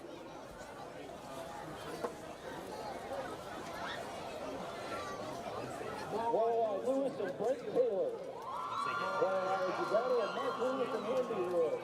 After graduation, Walleye wants to go to college to become a social caseworker. Her advice to underclassmen is to be involved, do sports, and join clubs. Walleye wants to be remembered as the person who was helpful and kind to any and everyone. Brent is the son of Rochelle Taylor and Emil Taylor. After graduation, he wants to go to college for software development. His advice to underclassmen is don't give up even when things get hard. It'll always work out for you. Brent wants to be remembered as someone who is determined to succeed and who encourages his peers to do the same. Brent Malinsky and Carter Gronkowski. Brent is the daughter of William Malinsky and Renee Schultz. After graduation, she wants to go to college and get out of her comfort zone. Her advice to underclassmen is to always be there for yourself and don't worry about what other people think. Brent wants MHS to remember her as a being kind and hardworking as a student and a teammate. Carter is the son of Aaron and Gary Gronkowski. After college, he wants to attend college to study kinesiology. His advice to underclassmen is to be nice to everyone. Carter wants to be remembered as a respectful person. Sienna King and Max Ford. Sienna is the daughter of Amanda King and Jeremy King.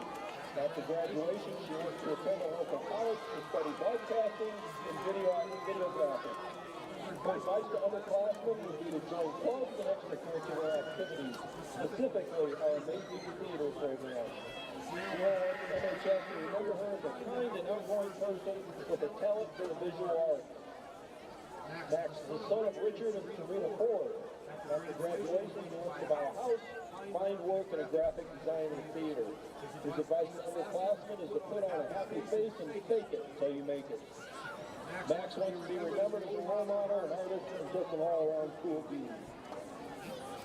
Hannah Novell and Matt Willis. Hannah is the daughter of Kristen and Sean Novell. She is undecided about her plans after high school. Her advice to underclassmen is it is never too late to be what you might have been. So don't be afraid and do it anyway. Hannah wants MHS to remember her as a person who refuses to be defined by others.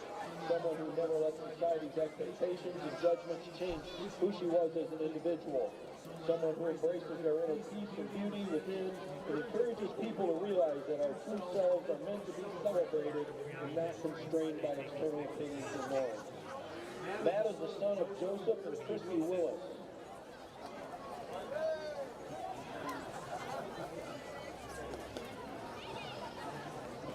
You're in charge, Sean. And tonight's homecoming queen and homecoming king. We have Addie Blue and Ethan Bryce.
under the direction of Sarah King and Willie Schmack, the Mishawaka dance team.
Please welcome back the coach and final, Matching Cavemen.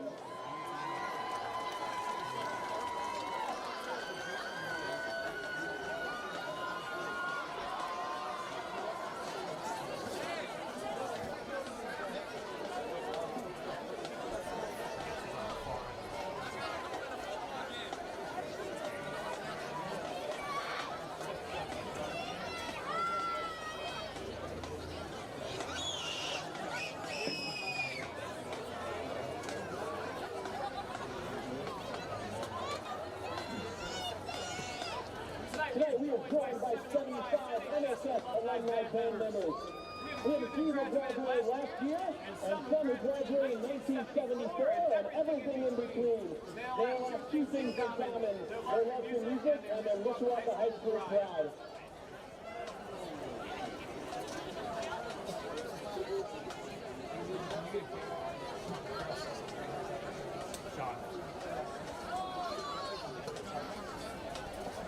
Former directors of these alumni members include Paul Roberts, Kelly Chamberlain, Dave Campbell, Tom Basinski, Robert Needham, Walt Bowers, and our special guest, the band director from 1970 to 1999.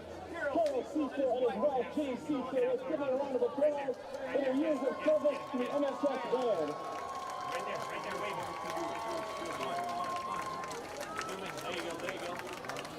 There you go. Good job. Our halftime song to you tonight was released in 1974 by the band War.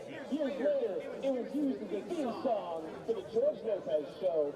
Here is the famous cowbell solo performed by Chief Dish 2016 graduate AJ Blitz to take off Lowrider.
for success in over 50 fields of study. Everyone at Bethel cares deeply about helping you prepare for what you were meant to do.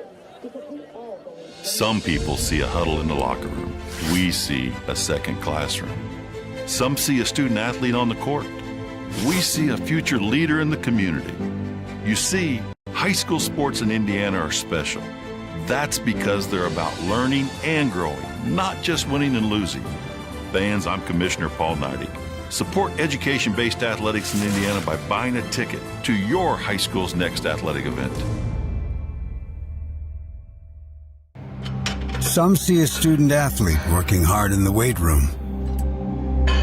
We see a future leader learning there are no shortcuts to success. Some see a start to a swim meet. We see the starting blocks for life. Proud to keep education in front of athletics since 1903. At Indiana Farm Bureau Insurance, we're not just good at insurance. We're good at Matt's one-car, two-bedroom apartment with a home office/home gym insurance. We're good at Nick's SUV and farmhouse with a remodeled kitchen/art gallery insurance. And we're good at the Wilbur suburban home with the two-car garage/rehearsal space insurance. Have you seen my hockey socks? Have you checked your sock drawer? Start with Indiana Farm Bureau Insurance and stop knocking on wood. Some see a student athlete working on a shot. We see a powerful lesson in persistence. Some see a student preparing for success on an exam. We see a student athlete preparing for success in life. Proud to keep education in front of athletics since 1903. Hello, Mishawaka fans. This is Superintendent Stevens here to tell you about our Mishawaka Parent Group. The MPG has the purpose of promoting partnerships with parents, teachers, school administration, and the community to enhance the educational environment for Mishawaka schools. Our parent group partners with Mishawaka Athletics to put on elementary sports, and they're always looking for volunteers to help with high school football game concessions. If you'd like to join or volunteer, feel free to email mishawakaparentgroup@gmail.com. Community, collaboration, teamwork. This is what local means to TLCU Financial. In our community, everyone plays a part, and we're here to play ours. As a credit union, it's what we do. Welcome to TLCU Financial and bank like a local. Hi, I'm Vicki. To become a member, visit us at tlcufinancial.org or stop in at our Mishawaka branch across from John Young Middle School. Your credit union, your way. Hello, Cavemen. It's Dr. Joe Winek with Winek Family Orthodontics. I'm excited to be a part of the Cavemen athletic season. Our office offers Invisalign and braces for both children and adults. Call us for your complimentary consultation today. We take our business seriously, but our ultimate goal is to put a smile on your face. Slide with it now, slide. Bring it up now, bring it back now. Giddy up, giddy up, giddy up, giddy up now. For more information, visit our website at www.winekfamilyortho.com.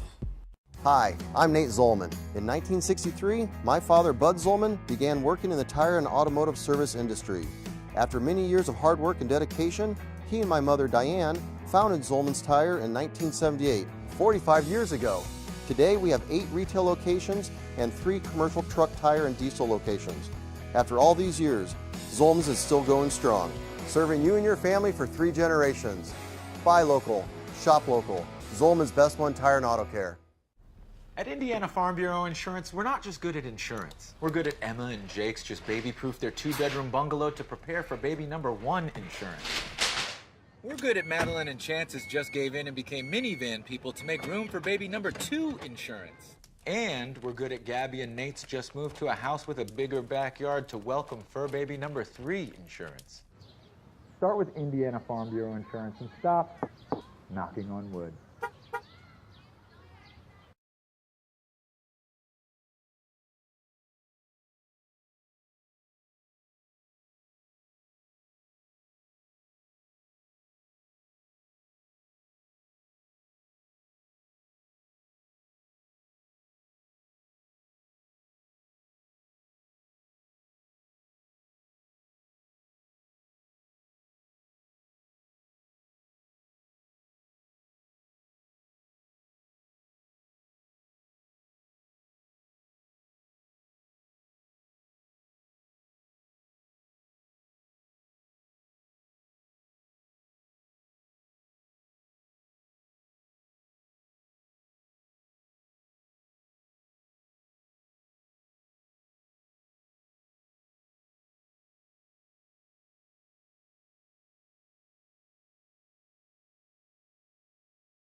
Welcome back to Steel Stadium here. I'm Matt Rendell with the Mishawaka Network. We've got about a minute 20 left here in halftime before we get ready for the second half. Hopefully you enjoyed the band pregame, homecoming at halftime, as well as the dance and band. Cavemen are taking the field early, ready to go. But we are very grateful for you tuning in here tonight. All of the things you're seeing here tonight are being run by students, cameras on the field, with Sean Canarecki up here in the press box. We've got our top camera being run by Cam Stokes. And then we've got Michael and Luke back on the TriCaster, switching between cameras, showing you all the action, getting everything coded and ready to go. So we appreciate you guys tuning in here tonight. We're going to get you back to Brian in just a second, but want to let you know next week we got some big broadcasts. We've got school board meeting on Wednesday. That'll be on our YouTube channel, Mishawaka Network. On Thursday, we're going to have our first concert of the year with the MHS Choir concert. And then on Friday, we'll have our last regular season football game against Wawasee. You heard Brian earlier talk about the sectional draw for football. That will be on Sunday night. So you can watch that on ihsaatv.org, see who the Cavemen will be playing. The first week of sectionals is only going to be 1A through 4A, so the Cavemen will not play on that first week, but they will be playing after that. So you'll see who they play and if they're at home or not. Any of the home games in sectionals we'll be bringing you here on the Mishawaka Network, but you will have to watch it on ihsaatv.org. We're going to get you back to Brian here for the second half of action. Cavemen lead 21-7. Ball back. They will work from right to left and north from south to north. Brady Newsom back deep. Jack Troyer, Ethan Bryce also are a couple of the return men right around the 20 and 15 yards respectively. Here's the Concord approach and a high kick and offside again, Brian. Penalty against the Minutemen. So this is the second time tonight they've had the full start on the offense on a kickoff. Mishawaka took advantage the first time and was able to start after the ball, and the second kick was knocked out of bounds across the far side. They started at their 40-yard line. See if they can get similar field position with a re-kick forced by Concord. One thing for sure, Aaron Macon, the senior kickoff especially, he's got a strong foot. He can put the toe to it. I watched about 3 films of Concord this week. Brian, they were offside on every kick. I'm glad to see it being called tonight. So third quarter with the Cavemen trying to improve on their 5-2 record. Certainly trying to improve on their 4-1 league mark in the Northern Lakes Conference, while Concord stands here at 4-3 overall, 2-3 in the NLC. And this approach, a line drive, one hopper fielded at the 23-yard line by Ethan Bryce. Bryce brings it back up to the 30, 35, and then, wow, Drew Ginter gets into a mighty big collision there with Reese Brevard. Yeah, we kind of ran into friendly fire. Oh, wow, we sure did. And was actually brought down by our own man blocking. So Mishawaka with good field position will start this third quarter action, leading by 2 scores, 14-point lead, 21-7. And they will go to work against a Minuteman 4-man, now a 5-man defensive front. Trevor went at center. They'll snap it to starting quarterback, senior third-year starter Brady Fisher, and he will hand it to Novell Miller. And Miller will slice and dice right up the middle off past the 40, where he is met and brought down by middle linebacker Jerron Thomas after a gain of 5. Second and 5 just underway here in period 3. The Mishawaka starting offense brought to you by McAdoo's Family Restaurant. Hey, start your morning tomorrow the McAdoo's way for breakfast. McAdoo's Family Restaurant, Lincoln Way East in Mishawaka.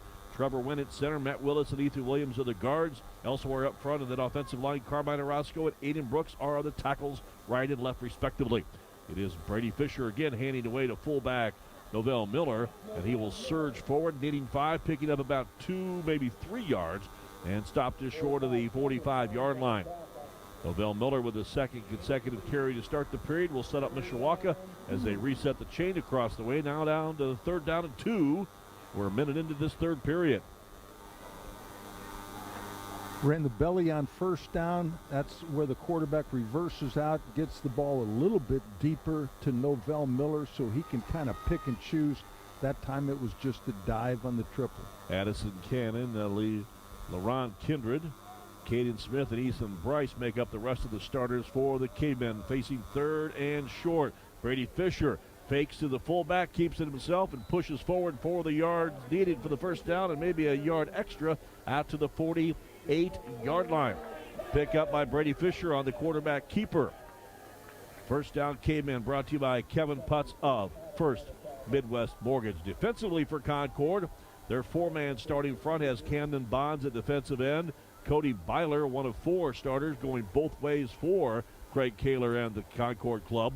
Cameron Lewis starting at one defensive tackle. Chris Adams at the other DT with a three-man trio of linebackers. Jerron Thomas flanked left and right by Milo Martinez and Joe Moon, an all-conference selection 1 year ago. First and 10 Minutemen. Caden Smith, they fake the toss. Little slot to the near side. Slant pass to, that is Trey Thomas, and Thomas out past the 50. Very close to first down yardage as he's run out of bounds around the 42-yard line.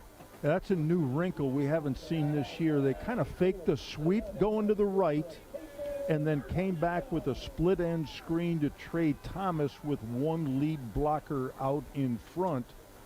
Had to go down almost to the ground to catch the ball, but was able to pick it up and still pick up about 11 yards. Thomas's 8th catch of the season. First and 10 Mishawaka, brought to you by Kevin Putz of First Midwest Mortgage. Smith in motion, toss sweep right, looking for a blocker. Novell Miller dodges by one would-be tackler, but two more white jerseys are right there to meet Novell Miller, who will lose a yard on the play. Good pursuit by the Minuteman defense. And it's not often that we say negative yardage for Novell Miller. Not at all. Not at all. Cavemen and Minutemen getting it on for the 8th time ever in school history. This series started in a semi-state championship back in 2012. Yeah, that was a semi-state championship before the Cavemen went on to the state finals. Cavemen defense are running down the sideline, just trying to warm up, trying to get loose, and the official said, now you've got to stay within the coach's player box. Or the player box. There you go. They tell us third base coaches that in softball, it doesn't always work well, believe me. You guys don't listen. 9:18, you're right. 9:18 to go. Fisher fakes the handoff. Pitch out left. Ethan Bryce breaks a tackle up to the 40, up to the 30, and brought down from behind for another K-Man first down. That option pitch, especially on this offensive left side, has really worked well for the Cavemen, and another nice run by, yes, homecoming king, Ethan Bryce on the carry. Again on the option pitch left from quarterback Brady Fisher. Pick up 13 yards, and it was, Fisher was being tackled when he made the pitch. When Bryce received the pitch, he had to run out of a tackle. Otherwise, that would have been a negative play, but turned it into a big plus. Wide out near side is Trey Thomas. They'll go fullback blast off the right side of that offensive line, and from the 29 out past the 25 to the 24 for a gain of 5. Novell Miller, after a negative yard play a snap ago, goes right back to work and was about his business with a 5-yard average coming into tonight's game, and he picks up 5 yards on that carry. Second down for Mishawaka. 8:20, clock ticking, third quarter. They continue to lead things here 21-7. That was our score at halftime. We talk about this a lot. There's a lot of different ways to get to the ball to the fullback. They can run midline, which is right straight up the center's butt. They can run dive, which is off the guard. They can run veer, which is in the guard tackle gap, and they can run the belly, which could be even a little bit wider. A lot of different ways. Caveman had an extra offensive lineman inside fake to Novell Miller. Brady Fisher pulls it out. Penalty flag down on the play, and then Fisher gets only maybe a yard out of it. In fact, I think lost a little bit of yardage when it's all said and done. But again, a yellow hanky came very, very late to the pile, and I believe it's going to be a penalty on the home team for Mishawaka. Referee called a hold on the Cavemen.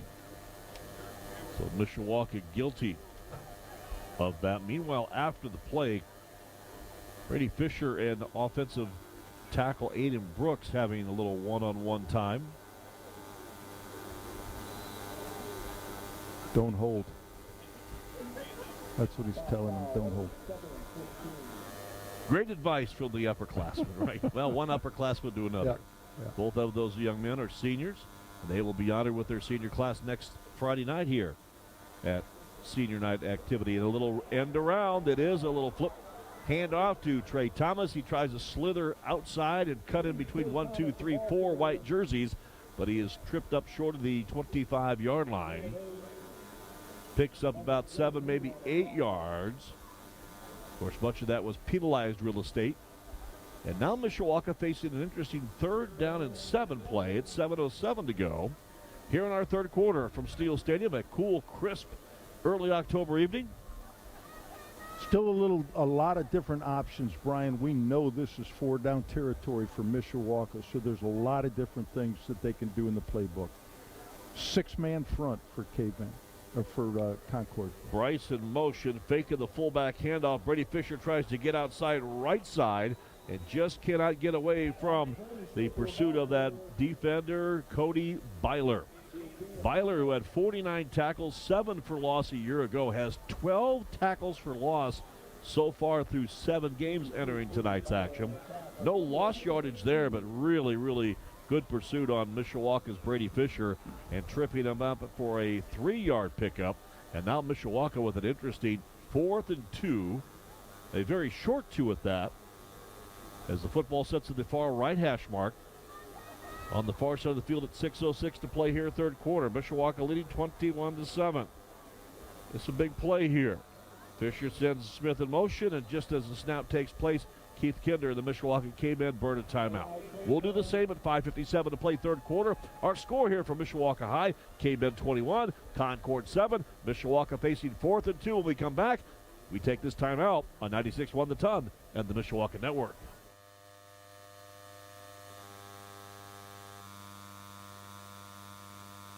Some people see a huddle in the locker room. We see a second classroom. Some see a student athlete on the court. We see a future leader in the community. You see, high school sports in Indiana are special. That's because they're about learning and growing, not just winning and losing.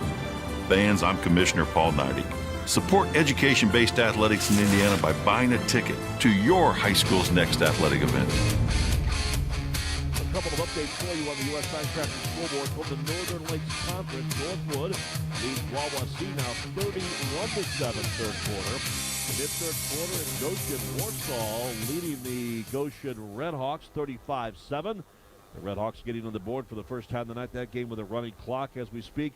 And over in New Carlisle, the 9th-ranked Penn Kingsmen lead number 10 New Prairie by a count of 15-0. Penn leading that game at halftime. So after the timeout by Keith Kinder and Mishawaka High, their first timeout used here in the second half. Brady Fisher under center will turn, give it to the fullback. That is Novell Miller, and a simple blast off right tackle with a great surge from that offensive line spells first down Mishawaka. Brought to you by Kevin Putz of First Midwest Mortgage. Matt Willis, Carmine Orozco and company on that right side opened enough real estate for the Novell Miller first down. Yeah, pickup of 4 on the straight dive or veer to the right. They were unbalanced left with a split end, and it's just a simple matter of Brady Fisher coming up, counting people and saying, hey, there's fewer people over here, let's go that way. Kindred, a slot man to the left. Trey Thomas is the lone near left side wideout himself. Now Smith in motion, and he will be the blocker for Brady Fisher, who takes it from the 17 right up center stage. Touchdown, Mishawaka. I don't think anybody put a fingernail on it. Midline follow. The step back, he faked to Norvell Miller right up the middle. He kept it, went outside a gap or 2 wider, and the blocking was perfect. There was no one home. So Mishawaka burns almost 7 minutes of this third quarter to begin the half. And the touchdown run by Brady Fisher, his second tally of the night, a 17-yard gallop, makes it 27-7. And a point after conversion now waiting for Lucas Larson. Larson 3 for 3 tonight. 29 of 29 on the season. Good snap, good hold with a very heavy surge from the defensive line. The kick by Lucas Larson is up, and it is good. Time out of the field, 5:14 to play here. Period number 3 from Steel Stadium on homecoming night. Mishawaka 28, Concord 7. We're back after this on 96.1 The Ton and the Mishawaka Network. Some see a student athlete working hard in the weight room. We see a future leader learning there are no shortcuts to success. Some see a start to a swim meet. We see the starting blocks for life. Proud to keep education in front of athletics since 1903. At Indiana Farm Bureau Insurance, we're not just good at insurance. We're good at Matt's one-car, two-bedroom apartment with a home office/home gym. Back here in Steel Stadium. We're good at Nick's SUV and farmhouse Update with you on a remodeled couple kitchen scores quickly on the art USA gallery. Credit scoreboard. Northwood has extended their lead on Wawa 38, while the Warriors got at 7. And over in Bago Township, You checked your sock Jimtown breaking out the whooping stick on South Bend Adams and Jimmy's lead the Eagles 44-0. So the ensuing kickoff, Lucas Larson with a little high pop-up will be fielded with a fair catch just past the 40-yard line by Concord's Reed Gill on special teams. And that is one thing. Mishawaka has stuck to their guns tonight. And although it was a week ago, Keith Kinder, when we met this morning and recorded our pregame interview and had our pregame game day meeting, still kicking himself for kicking to the Rocket Man himself from Northwood. He thought they had the wind at their back. They had been cheating up against the short kick. He thought, I think we can kick it in the end zone. It didn't go. Didn't quite go. So back on offense, Brunner, screen pass to the far side. The catch on the run, fielded there by Thomas, and then he will continue his momentum forward for his first down and more right out past midfield into Mishawaka territory at the 48-yard line. So about a 14-yard pickup and a first down. The advance and change brought to you by Kevin Putz of First Midwest Mortgage. Concord down by 3 scores now. Going to need to rally quick at the 5-minute mark here in the third period. Minutemen hustle to the line of scrimmage. They will employ a whole mess of receivers. 2 wide left, 2 near side wide right. Handoff. Here comes a little jet sweep, and it is Brevard who sweeps around. Now a penalty flag comes down after the play concludes. And Brevard coming from the slot position on that left far side is tripped up, and now the penalty flag will be waved off. So pickup of about 5. The flag was thrown at a Concord blocker. I thought it was going to be a hold, but apparently they said no. Keith Kinder wants to know why it was picked up as well. And Mother Nature is throwing a bit of a fit as now it has started to rain here at Steel Stadium. Not the kind of weather that was welcome on homecoming night, let me just tell you. And before we continue with a 2nd and 5 play, Concord will burn their first timeout of the second. And hey, we're going to keep it right here. We talk about the weather. Well, yeah, it looks like a little shower that has popped up here, according to radar. The bad news is, well, the good news is it's not raining too hard. The bad news is it's 46 degrees. The good news is we're inside. That's the best news. Okay? Yeah. Brian, I think, and I can only speculate, there might have been a call of clipping or blocking in the back, and after they looked at it, said he's still in the free clip zone, which is 2 yards either side of the line of scrimmage from tackle to tackle. If that's the case, you're allowed to block in the back. A couple of updates for you. We talked earlier about some housekeeping. We do want to pass along one of our longtime sponsors of high school sports and our sports programs here on 96.1 and WSBT Radio Group is Pet Refuge. And we want to let you know that I know we're advertising for their trivia night, I understand, and just as they say in the newsroom, this just in, their trivia night tables are all sold out. So that's great news. But check out their website for other ways that you can help support the mission of Pet Refuge. So after the timeout, full out blitz coming. Brunner throws it downfield. It is deflected and incomplete, almost intercepted. It is intended for the running back, Jerome Thomas, out of the backfield. If he catches it, he's got a first down because he was in the neighborhood of that 35-yard line. Bruner ran a waggle to his left. He's right-handed. It's tough. Very tough. It's tough to run to your left, and being a right-hander, you got to get those shoulders turned. But even worse, he was being chased down by a Mishawaka linebacker and an ill-timed throw that was almost intercepted. 4:01 third quarter. Concord 3rd and 5 from the 43-yard line, and now a pass underneath. It is Brevard with the catch. Brevard with the first down. Little shake and bake move past the 35 to the 33. First down brought to you by Kevin Putz of First Midwest Mortgage. He is tough to defend. Made there by the Cavemen, but not before Brevard could pick up the first down. Caveman tackle by Jason Martin. 10-yard pickup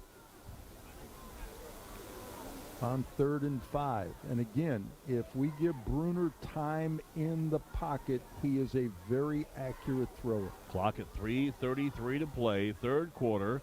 From the 33-yard line, the trays are wild. Shotgun snap, inside handoff, coming on the little veer near side. That is Torrin Day. And Day, the former South Bend Adams Eagle, is bottled up. And then in the process, his offense is guilty of a holding penalty. So that wipes out any type of progress and will march the Minutemen back 10 yards. The Concord Minutemen offense has been plagued by ill-timed penalties tonight. Couple of drive stoppers in the first half. Well, certainly they had a couple big penalties last week in their home loss to Northridge that wiped out a couple potential scores. Correct. They had a 58-yard run called back, and they had a screen pass for a touchdown called back. So yellow hankies are not their favorite apparel line. No. So 1st and 20 after the marched off penalty yardage on the hold. Concord will go to work with 4 receivers, 2 left, 2 near right. Shotgun formation for Brunner. The 6'3", 180-pound sophomore quarterback. Takes the snap. Inside handoff. No running room for Jerron Thomas. He is bottled up at the line of scrimmage. Jason Martin, Ken Clemente, and Jackson Snyder among members of the Caveman defense in the maroon jerseys, all right there at the line to stop him for no gain. 2nd and 20. Clock down to the 2:40 mark here in period number 3. And Mishawaka, who led at 21-7, has added a score here in this third quarter and lead it, our current tally, 28-7. Cavemen looking to stay in a 3-way tie, or some sort of tie at least, in the first place standings for the Northern Lakes Conference. Right now they look like they're well on their way to that victory. Inside handoff, ball stripped away, loose ball in the field, and Mishawaka has recovered. Jason Martin with the strip and the recovery. Well, Thomas had 95 yards rushing in the first half, but about the last 3 or 4 drives, the Mishawaka defense has done an excellent job defending him. That time, just after getting the handoff, somebody got his hand in there, popped the ball free, and Mishawaka takes over at another drive stopped. Jason Martin in on the strip and on the recovery, thanks to that replay from the Mishawaka Network in my peripheral left vision here. Thank you, Matt Rendell, for that assistance. I need all the help I can get. He knows that. The second Concord drive stopped by a turnover. Of course, the first one, way back early first quarter, resulted in a 3-play, 75-yard scoring drive that put Mishawaka on the scoreboard first and gave them the early 7-0 lead. Here they lead at 28-7, and with the football, Brady Fisher Company will go to work. Fisher takes a snap, fakes to the fullback, quarterback keeper outside of the 50, shake and make move to the 40, and then he's upended at the 38-yard line. Tackle made by Simeon Lake. Lake, the 6'1 junior, upends Fisher, and way back at the midfield stripe, there's an injured Concord Minutemen player down on his back, and he's kind of trying to pull that right knee up to his chest, and certainly in a lot of pain right now. So an injury timeout with 2:06 to play here in our third quarter. Mishawaka 28-7 leaders over the Concord Minutemen.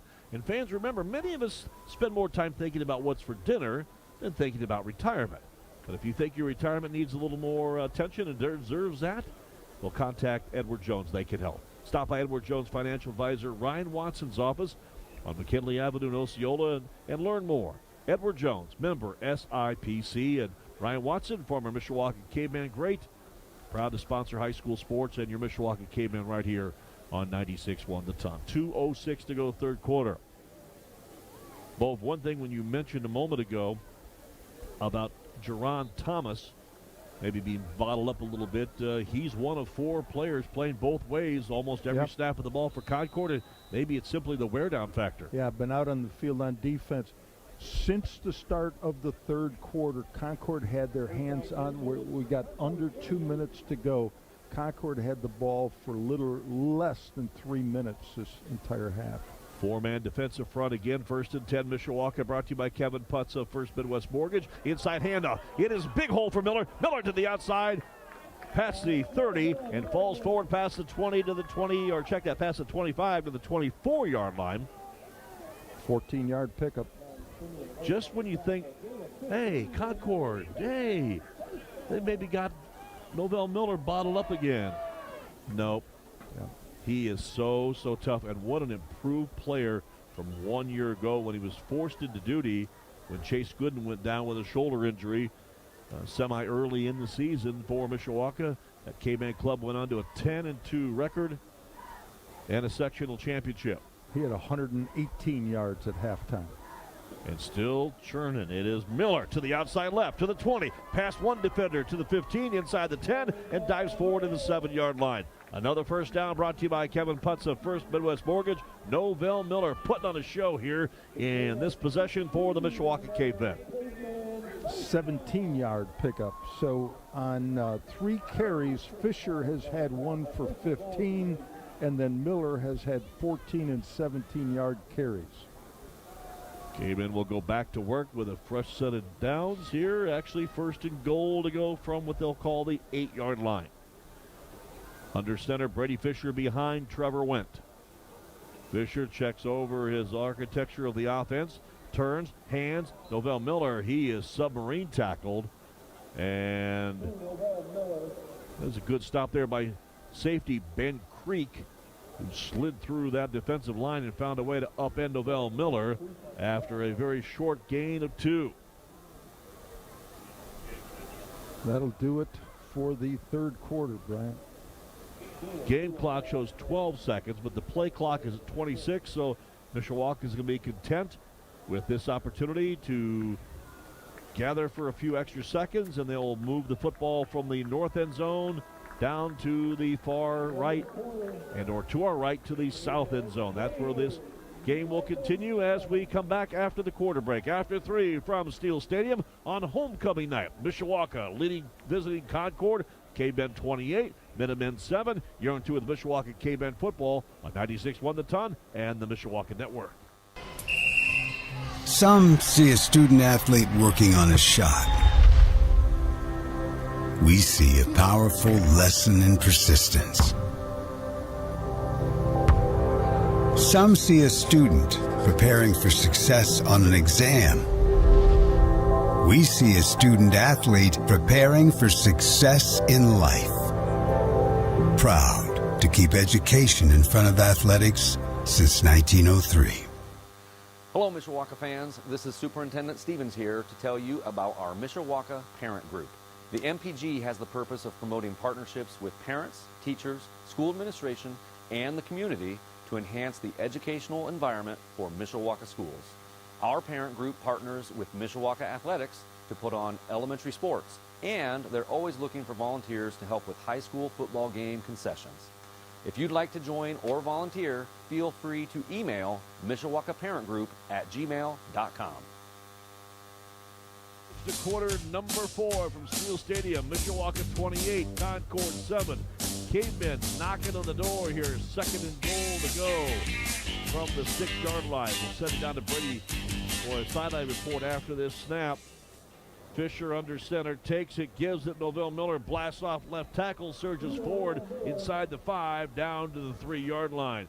Brady Gallo with the Mishawaka Network with the sideline report. Brady, things going well for the Minutemen, or rather for the Cavemen versus the Minutemen. Yeah, things are going pretty well for the Cavemen. And talking with Coach Kinder at halftime, he didn't seem too satisfied with the ways his team's been playing. But with us threatening to go up 35-7, I mean, I don't really see how you can be too mad with that. You're not a coach yet, though. No. Your day's coming. Hey, hopefully. Your day's coming. And now we have an injured player down on the field across the far way. That is a Mishawaka Cavemen player down. So we will try to track down that injured Mishawaka player. Both, meanwhile, here just underway in our fourth quarter.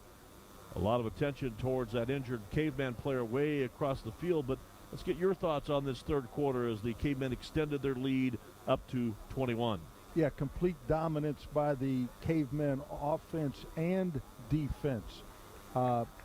Just ball control the whole time and ran it down. Concord had the ball for 5 or 6 plays in their last drive and then turned the ball over again. Mishawaka's got it back, and now they're running time. Great news for the Cavemen. Aiden Brooks, who was the injured player, hustles back to the near side, jogs under his own power, so that is good news. Meanwhile, Cody Hagland has checked into the Mishawaka lineup. He will settle in as the offensive tackle on the depth chart in place of Brooks. And now Mishawaka with 3rd and goal to go, looking to add to their lead.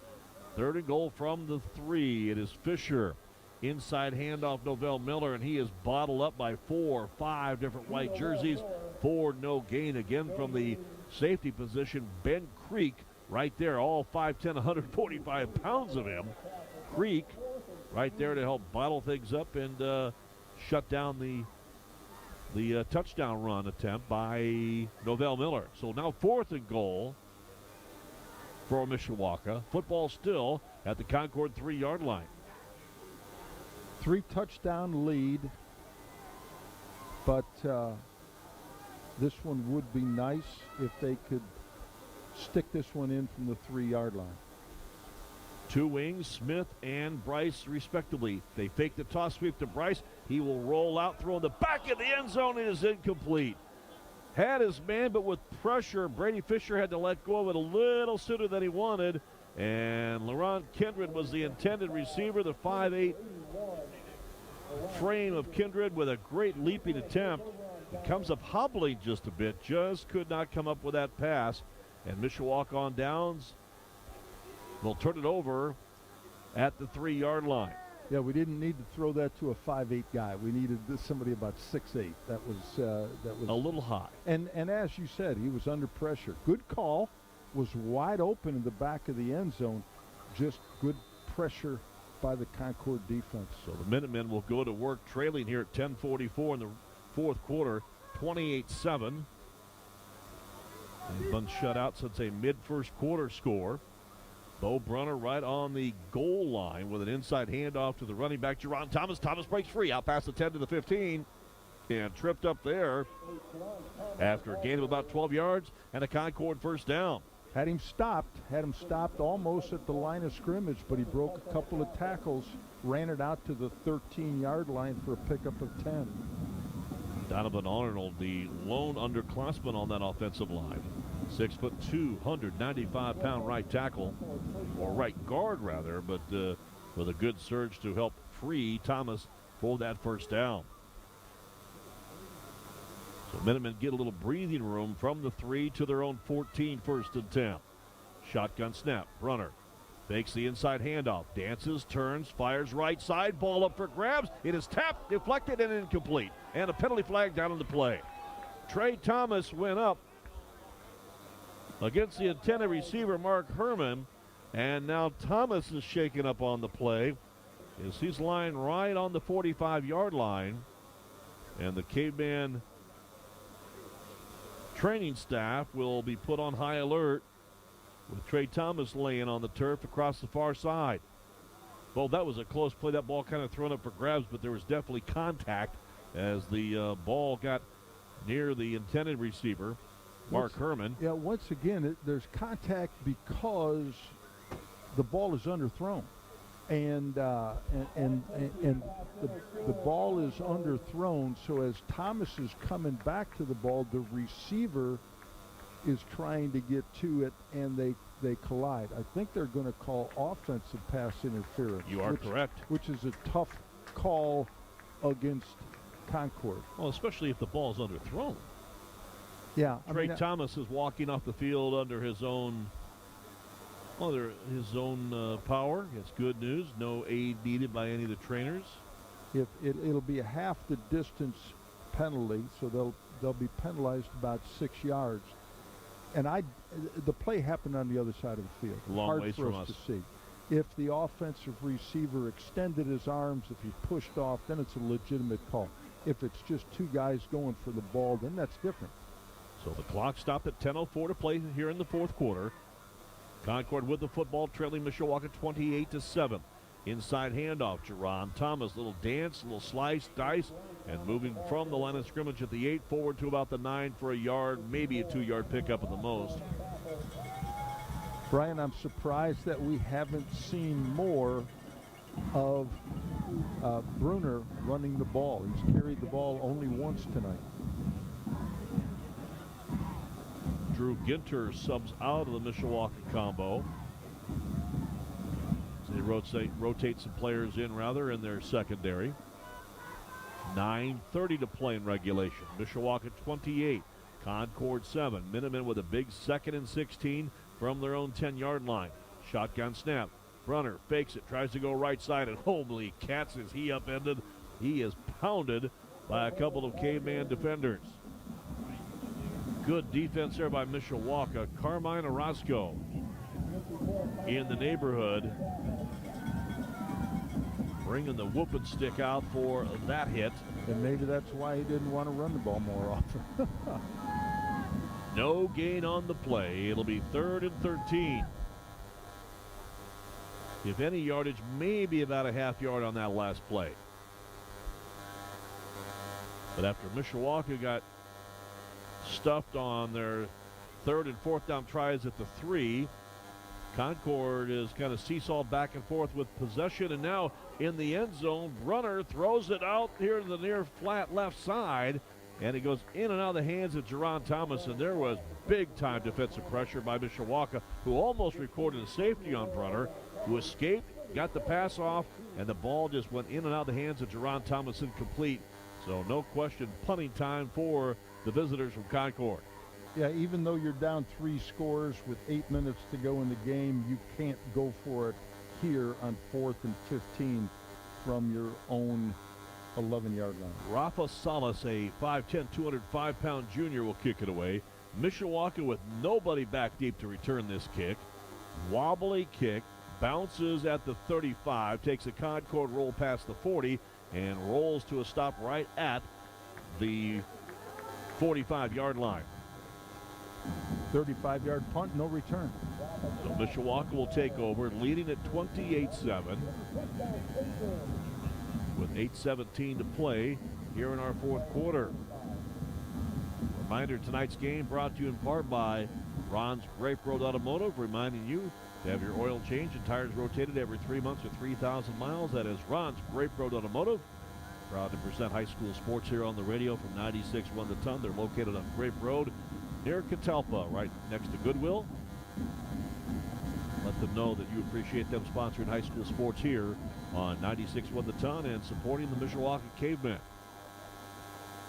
8:17 to play. Mishawaka football leading by 3 tallies of 21 points.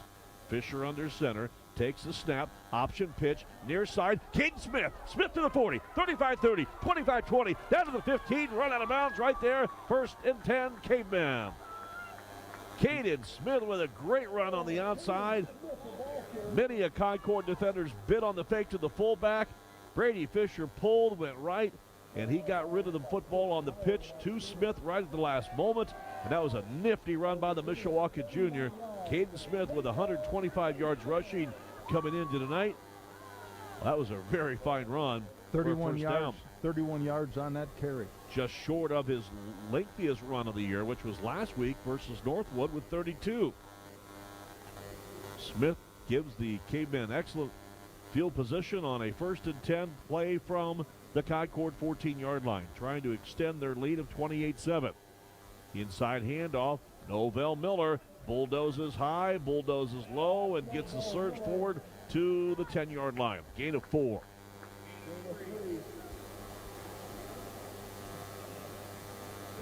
So Novell Miller continues his blue-collar efforts. Yep, he has been the workhorse tonight, as he is at almost every night. Good news a little earlier, Aiden Brooks came out of the contest with a injury, but is now back out there at his left tackle position on the offensive line. That is good news for Mishawaka. Clock slowly ticking down to 7:25 to play. Play clock at 12 seconds. Game clock, as we mentioned, at 7:20 and moving. Second down. Fisher turns. Handoff. Fullback. Miller right up center stage. And as he is hit by the defense, he's able to surge forward to around the 6-yard line. Yes, once again, two-way standout Jerron Thomas in on the tackle, along with a couple of teammates, including two-way starter Cameron Lewis, a 5'11", 240-pound Concord senior. Pickup of 6 on the last carry. Brian, we are at 3rd and 1 from the 5-yard line, and in no hurry. Play clock at 15, game clock at 6:40 and moving here in this fourth quarter. Next week it'll be senior night back here at Steel Stadium. Cavemen hosting the Wawasee Warriors in the regular season finale. It is hard to believe. It seems like just yesterday we were kicking off back in late August against Marion and saw the Ethan Bryce Express return the opening kickoff.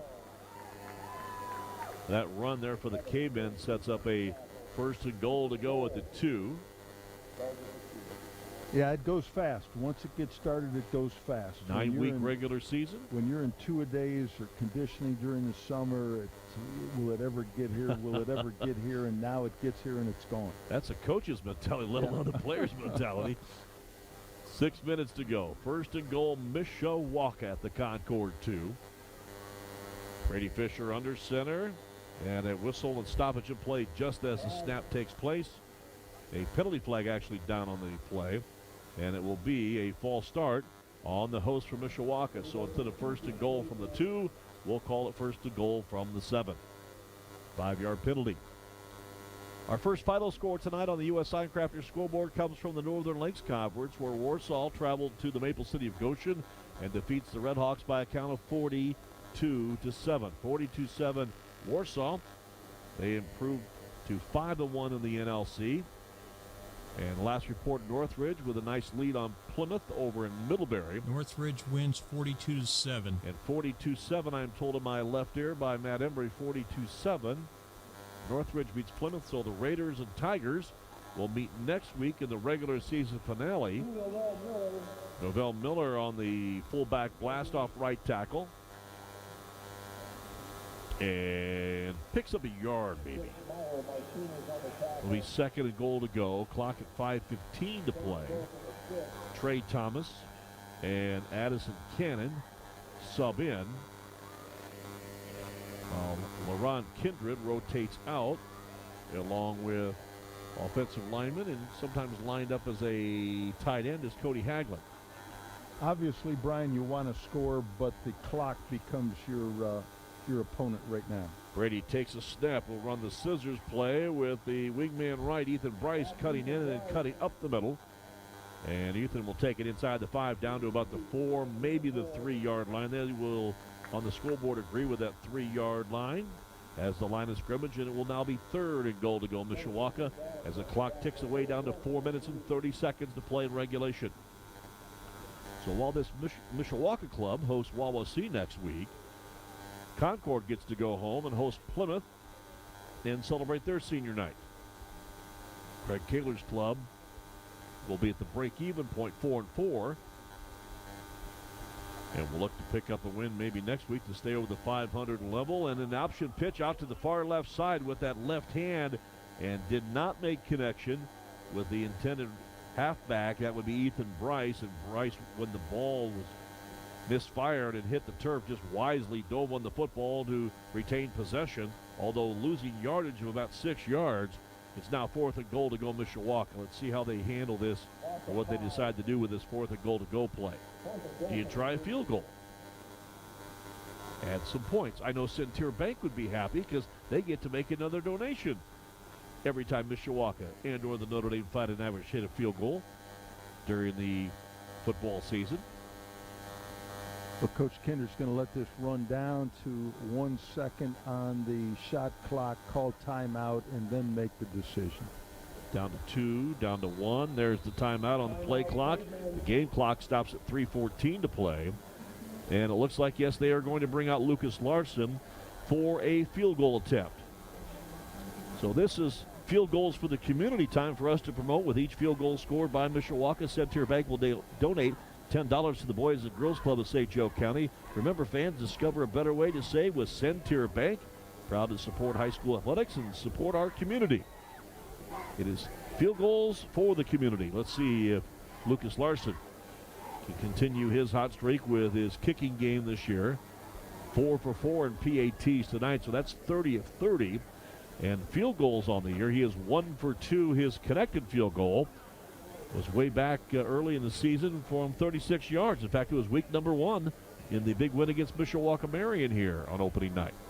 Mishawaka scored on their first 3 drives, Brian, but on their last 4, they have had the ball intercepted, then scored a touchdown, then turned over on downs, and now here are attempting a field goal. So a point after conversion, about the same distance, maybe a little further, but it is at an angle, hash mark left. So Ethan Bryce will get a little different look as far as the angle is concerned. But as the norm, Ethan Williams will long snap, the 6'3 senior. And Isaiah Butte will hold on this point after conversion. Butte had a really good grab and hold earlier on a PAT attempt. They will tee it up at the 15-yard line, a 25-yard field goal. The snap is there. The kick has the distance. The kick is up, and the kick is good. 25-yard field goal there for Lucas Larson for the Mishawaka Cavemen, and they had 3 on the scoreboard. Here with 3:08 to play in our fourth quarter, our score, Mishawaka 31, Concord 7. A donation there by Centier Bank to the Boys and Girls Club of St. Joe County. Thanks to Lucas Larson and the Cavemen. Timeout on the field. We're back after this timeout here on 96.1 The Ton and the Mishawaka Network. Some see a student athlete working hard in the weight room. We see a future leader learning there are no shortcuts to success. Some see a start to a swim meet. We see the starting blocks for life. Proud to keep education in front of athletics since 1903.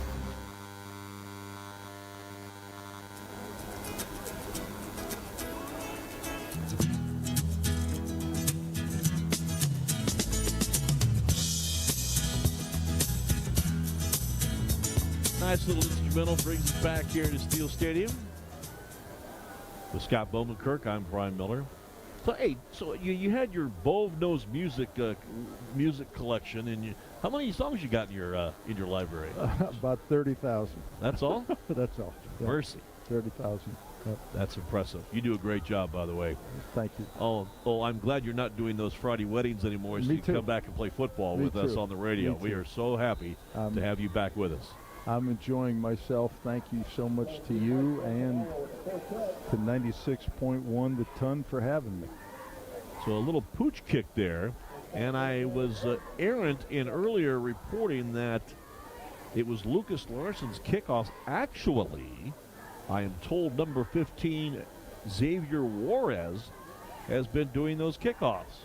Thank you to Matt Rendell for having much better eyes than me and my binoculars. It's the screen. It's got to be the screen. No, it's just bad eyes all the way around, and unfortunately they do not list who the kicker is on the depth chart. So 15 and 13, they look pretty close from this angle. And the inside handoff after that little pooch kick that gave Concord possession at the 37-yard line is a net inside run of about a yard, maybe 2. We'll call it a pickup of 2. Second down and 8 for Jerron Thomas after that Concord carry as we tick under 2 minutes and 43 seconds to play. Mishawaka with the field goal by Lucas Larson just moments ago, a 25-yarder, makes it 31-7. Option fake, and then the keeper and run Bo Brunner scampers to the outside and tiptoes around the defense and tiptoes out of bounds right in front of the Concord bench area. Brought down just shy of the 45-yard line for a pickup of about 6. So 3rd and 3 at 2:30 to play. Clock does stop with the out-of-bounds play. As we mentioned, Mishawaka back home. This is their first 2-game homestand all season long in weeks 8 and 9. They host Wawasee next Friday. These Concord Minutemen get to go back home and host the Plymouth Rockies. Handoff and then cutting to the outside left and then back towards the middle. And speaking of the middle, diving right past the middle field stripe is Jerron Thomas, where he is upended after a pickup of about 6 and a Concord first down brought to you by Kevin Putz of First Midwest Mortgage.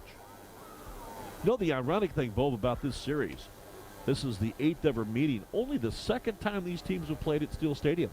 Wow. Every other time, either based on how the conference schedule is rotated, now with Mishawaka in their 4th year in the NLC, and other past postseason matchups, they've played in the sectional, they've played the regional, and Concord and Mishawaka played in the semi-state. Back to pass. Brunner on the play-action fake. Throws it. Brevard with a good catch on the run around the 45 and runs forward to the 40-yard line before Xavier Juarez and Justin Snyder bottled him up, but not before another Concord first down. The catch and run there by Sharice Brevard, the 5'8 sophomore, and helps the Minutemen advance the chains, and another first down brought to you by Kevin Putz of First Midwest Mortgage. However, we are under 100 seconds in this football game, 1:35 to be exact. Mishawaka leading 31-7 in the driver's seat, and now whistle and stoppage and play, full start on the visiting Minutemen, and that'll cost them 5 yards. So from the 40, we back it up to the 45. Concord, like a lot of high school teams, don't huddle. They just line up at the line. They're all wearing wristbands. They get their number or signal from the sidelines. They check and they run the play. So they're automatically in a 2-minute drill. Brunner back to pass, throws it here underneath to the left side. Brevard with the catch, and then he is slung down by a couple of Mishawaka defenders, Jack Troyer and Ken Clemente in the neighborhood for the boys in maroon and white. 1:05 to play. Concord possession after a 2-yard pickup, 2nd down and 8 at the Mishawaka 37. Clemente, or rather Brunner back to pass. Clemente with some pressure. Brunner throws in the flat in the hands of Jerron Thomas. Not soft enough to hold on to that one. It goes in and out, incomplete. Brunner got some big-time backdoor pressure from the Mishawaka defense. And as he was on the turf, sophomore fellow 10th grader Donovan Arnold comes up and helps up his starting quarterback. Brunner actually, just in his 3rd quarterback start, that was forced because starting quarterback from last year, Hudson Glantz, was injured 4 games ago. Now remember, he threw for 1,500 yards last year. But Glantz, who was hurt, and there's been a couple of other key players in this Concord rotation out. And I know Coach Craig Kaler in his 9th year, the veteran boss for the Minutemen, trying to patch things together here in the stretch run of the season. Back to pass, Brunner, a floater, up for grabs. It is a diving catch, but well out of bounds is the intended receiver across the far side, Michael Campanello. And we've got an offensive lineman who was literally 13 yards downfield when that ball was thrown. Actually, it's stand corrected, not Campanello, but that was Torin Day, the intended receiver. Mishawaka declines the penalty on the ineligible player downfield. With the incompletion, it stops the clock at 39 seconds. And now Concord we face with a 4th down and 8 play. And again, the football nestled at the 37-yard line in Mishawaka territory. They lead it. The Cavemen do on the home turf, 31-7. I think Concord's quarterback situation, I think Glantz is only a junior. Is that correct? I think he can come back. That is correct. Brunner is a sophomore. He'll be back. Their quarterback situation is going to be very, very good. 4 wideouts, 2 left, 2 right. Play action fake on the inside. Brunner looks right, throws right. It is Brevard with the catch. He gets popped pretty good as he catches it at the 32-yard line. Camden Putz in the neighborhood with first contact. Xavier Juarez, Not also enough for a Trey first Dunning, down, though, Dunning. but not enough yardage, as you mentioned, Bob. So on downs, Mishawaka holds Concord on fourth, and the Cavemen will take over. Need just one snap of the football, maybe two snaps of the football with 31 seconds on the game clock. Play clock, of course, stands for only 25 seconds. On downs, the Cavemen take over, and they lead it comfortably 31-7. They led at 21-7 at halftime, and seriously never threatened here in this second half by the Minutemen. Concord really came out ablazing early with their first two possessions. Brady Fisher takes the knee. And let's see if they're forced. No, they will not be forcing the Cavemen to snap one more time. The officials will allow the two teams to line up to shake hands. And that is going to record win number 6 in 8 outings for Keith Kinder's Mishawaka Cavemen. And two great friends, Craig Kaler and Keith Kinder, will meet at center field and explain, well, maybe a truthism, maybe a lie or two to each other, but they're great friends, and they'll spend December in Cancun together. I don't know if they actually talk about these games or not, but certainly a good win for the Mishawaka Cavemen. What else are coaches going to talk about? Come on.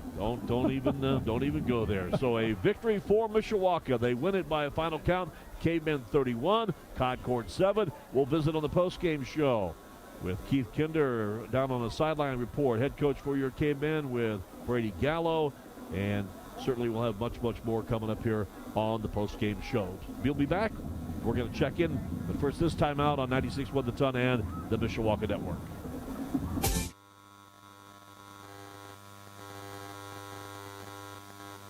Some people see a huddle in the locker room. We see a second classroom. Some see a student athlete on the court. We see a future leader in the community. You see, high school sports in Indiana are special. That's because they're about learning and growing, not just winning and losing. Fans, I'm Commissioner Paul Neidig. Support education-based athletics in Indiana by buying a ticket to your high school's next athletic event.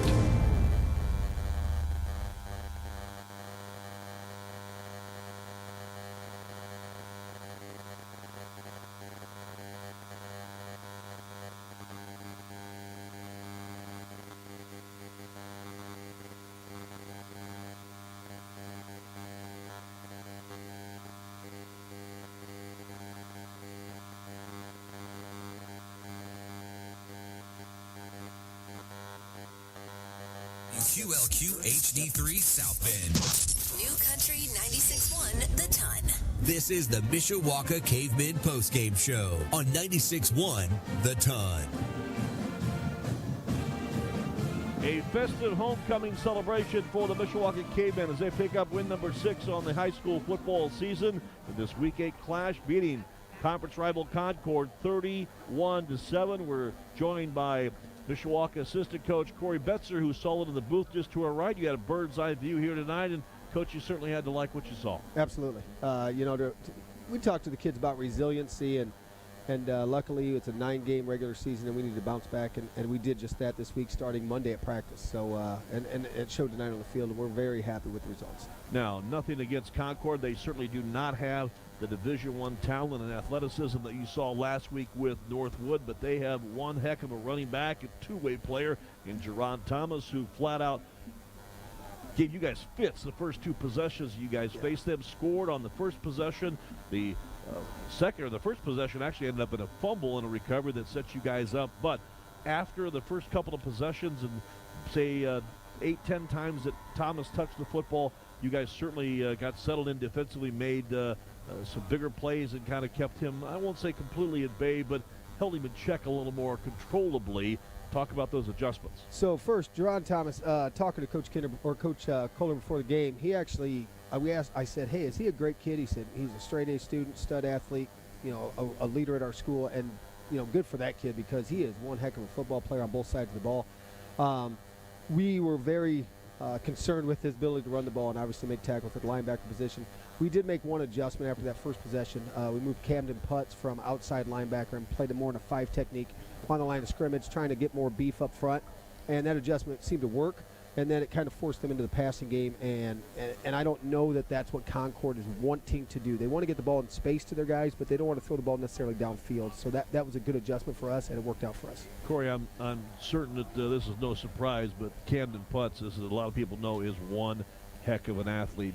Won the catching job on the varsity baseball team as a freshman last year, starting here as a sophomore. You don't see many sophomores starting every week for Mishawaka football in any era, in any time, but here's a kid who just gets better and better and better every week. Yeah, and Camden gets asked to do a lot of different things. So, outside linebacker in our defensive scheme is not easy. Here's the thing about Camden, and this is what makes him a great catcher, I'm sure, is that he sees the field well. He recognizes space that he should occupy, and then he's coachable.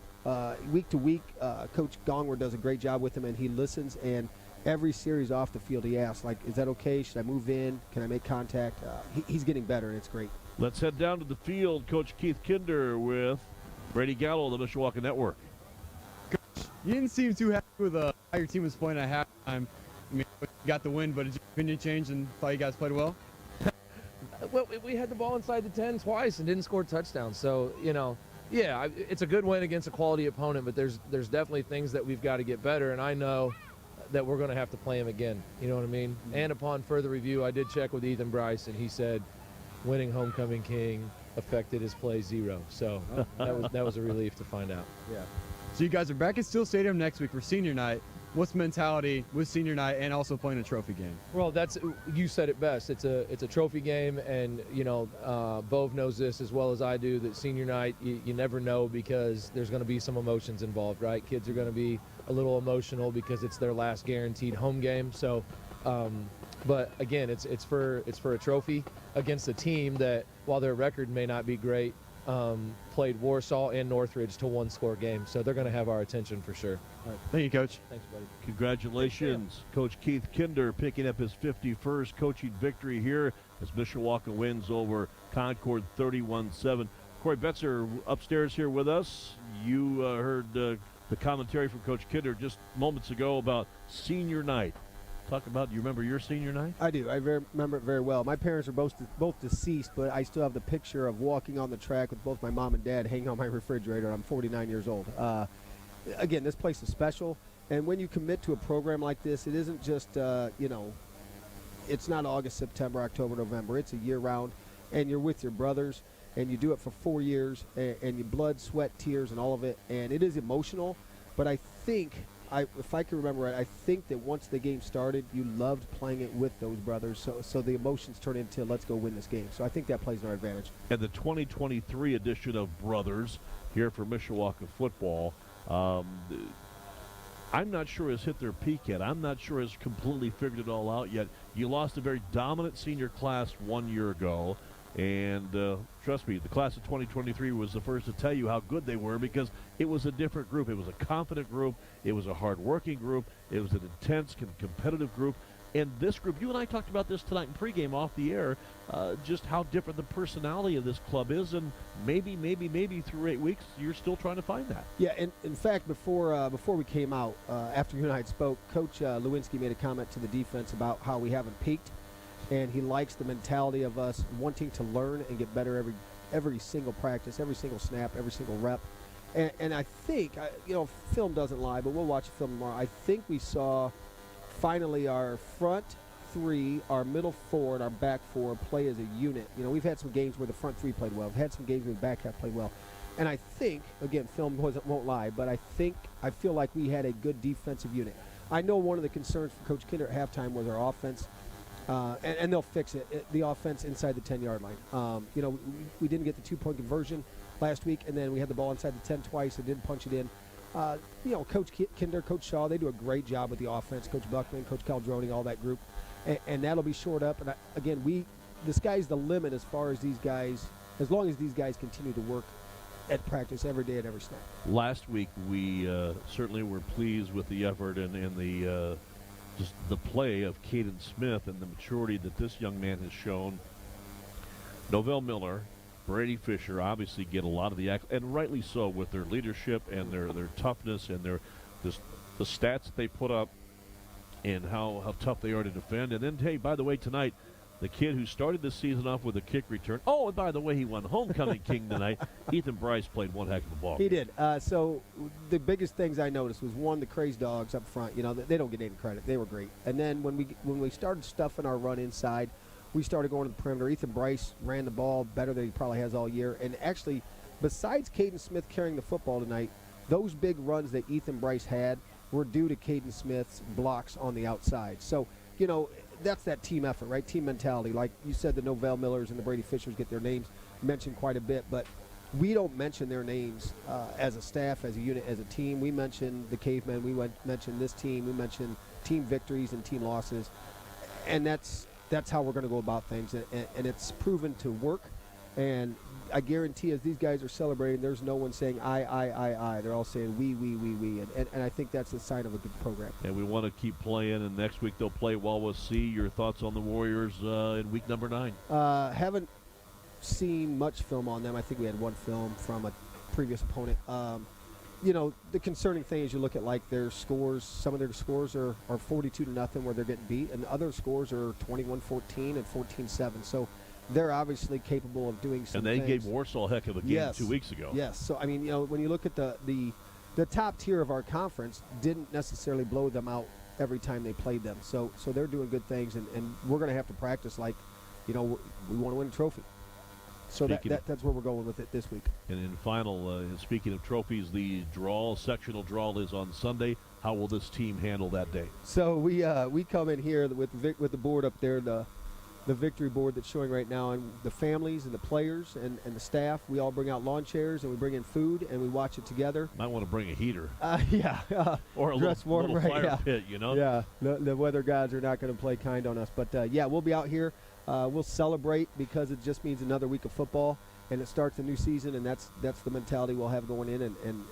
But again, we got to take care of Wawasee first. But it's nice to know your next opponent. Mishawaka 31, Concord 7. The final score. Corey Betzer, congrats to you and the coaching staff, and we'll see you again next week. Thanks, Brian. Thanks, always a pleasure to talk with Corey Betzer, assistant coach for the Mishawaka Cavemen, who specializes with the safeties on defense, and they came up with a big win here tonight, 31-7 over the Concord Minutemen. With Scott Bovenkirk, I'm Brian Miller. We will take a timeout. When we come back, we will have some more thoughts and get some statistics and wrap up our post-game show broadcast, inviting you to stay tuned. Matt Embry in moments will be with us on the U.S. Iron Crafters School Board. We do have a couple of finals that saw Northridge defeat Plymouth tonight, 42-7, and an identical 42-7 score saw Warsaw defeat Goshen. So the Tigers, the Raiders, and your Mishawaka Cavemen will go into week number 9 tied for first place, each at 5-1 in the Northern Lakes Conference. More details on that and stats and more coming up. You're in tune with Mishawaka Cavemen football. They win it over Concord 31-7 to improve to 6-2 on the season. We're back after this on 96.1 The Ton and the Mishawaka Network. And that's going to be it for us here tonight. I'm Matt Rendell here at Mishawaka High School. Special shout out to Parker Norris helping us out tonight, and then all the students running everything for you tonight. We had Michael Belting, Luke Wagner up here on the switcher, Cam Stokes on our top camera, down on the field, Sean Kanarecki running our field camera, getting our replays, and then Brady Gallo, you heard him on the broadcast, doing some sideline reporting for WSBT. So thanks for tuning in. Again, our next broadcast, we're going to have 2 broadcasts on YouTube next week with our school board meeting on Wednesday. That's going to be from the Administrative Center. Choir concert here at Mishawaka High School. Come out and see the choir. They are very talented, very good, but you can watch it on Mishawaka Network Thursday, and then next Friday, our last regular season home game here against Wawasee. We'll have our sectional draw for football on Sunday. We'll see if we get a home game or not. Either way, we'll be off of football for at least 1 week before we have a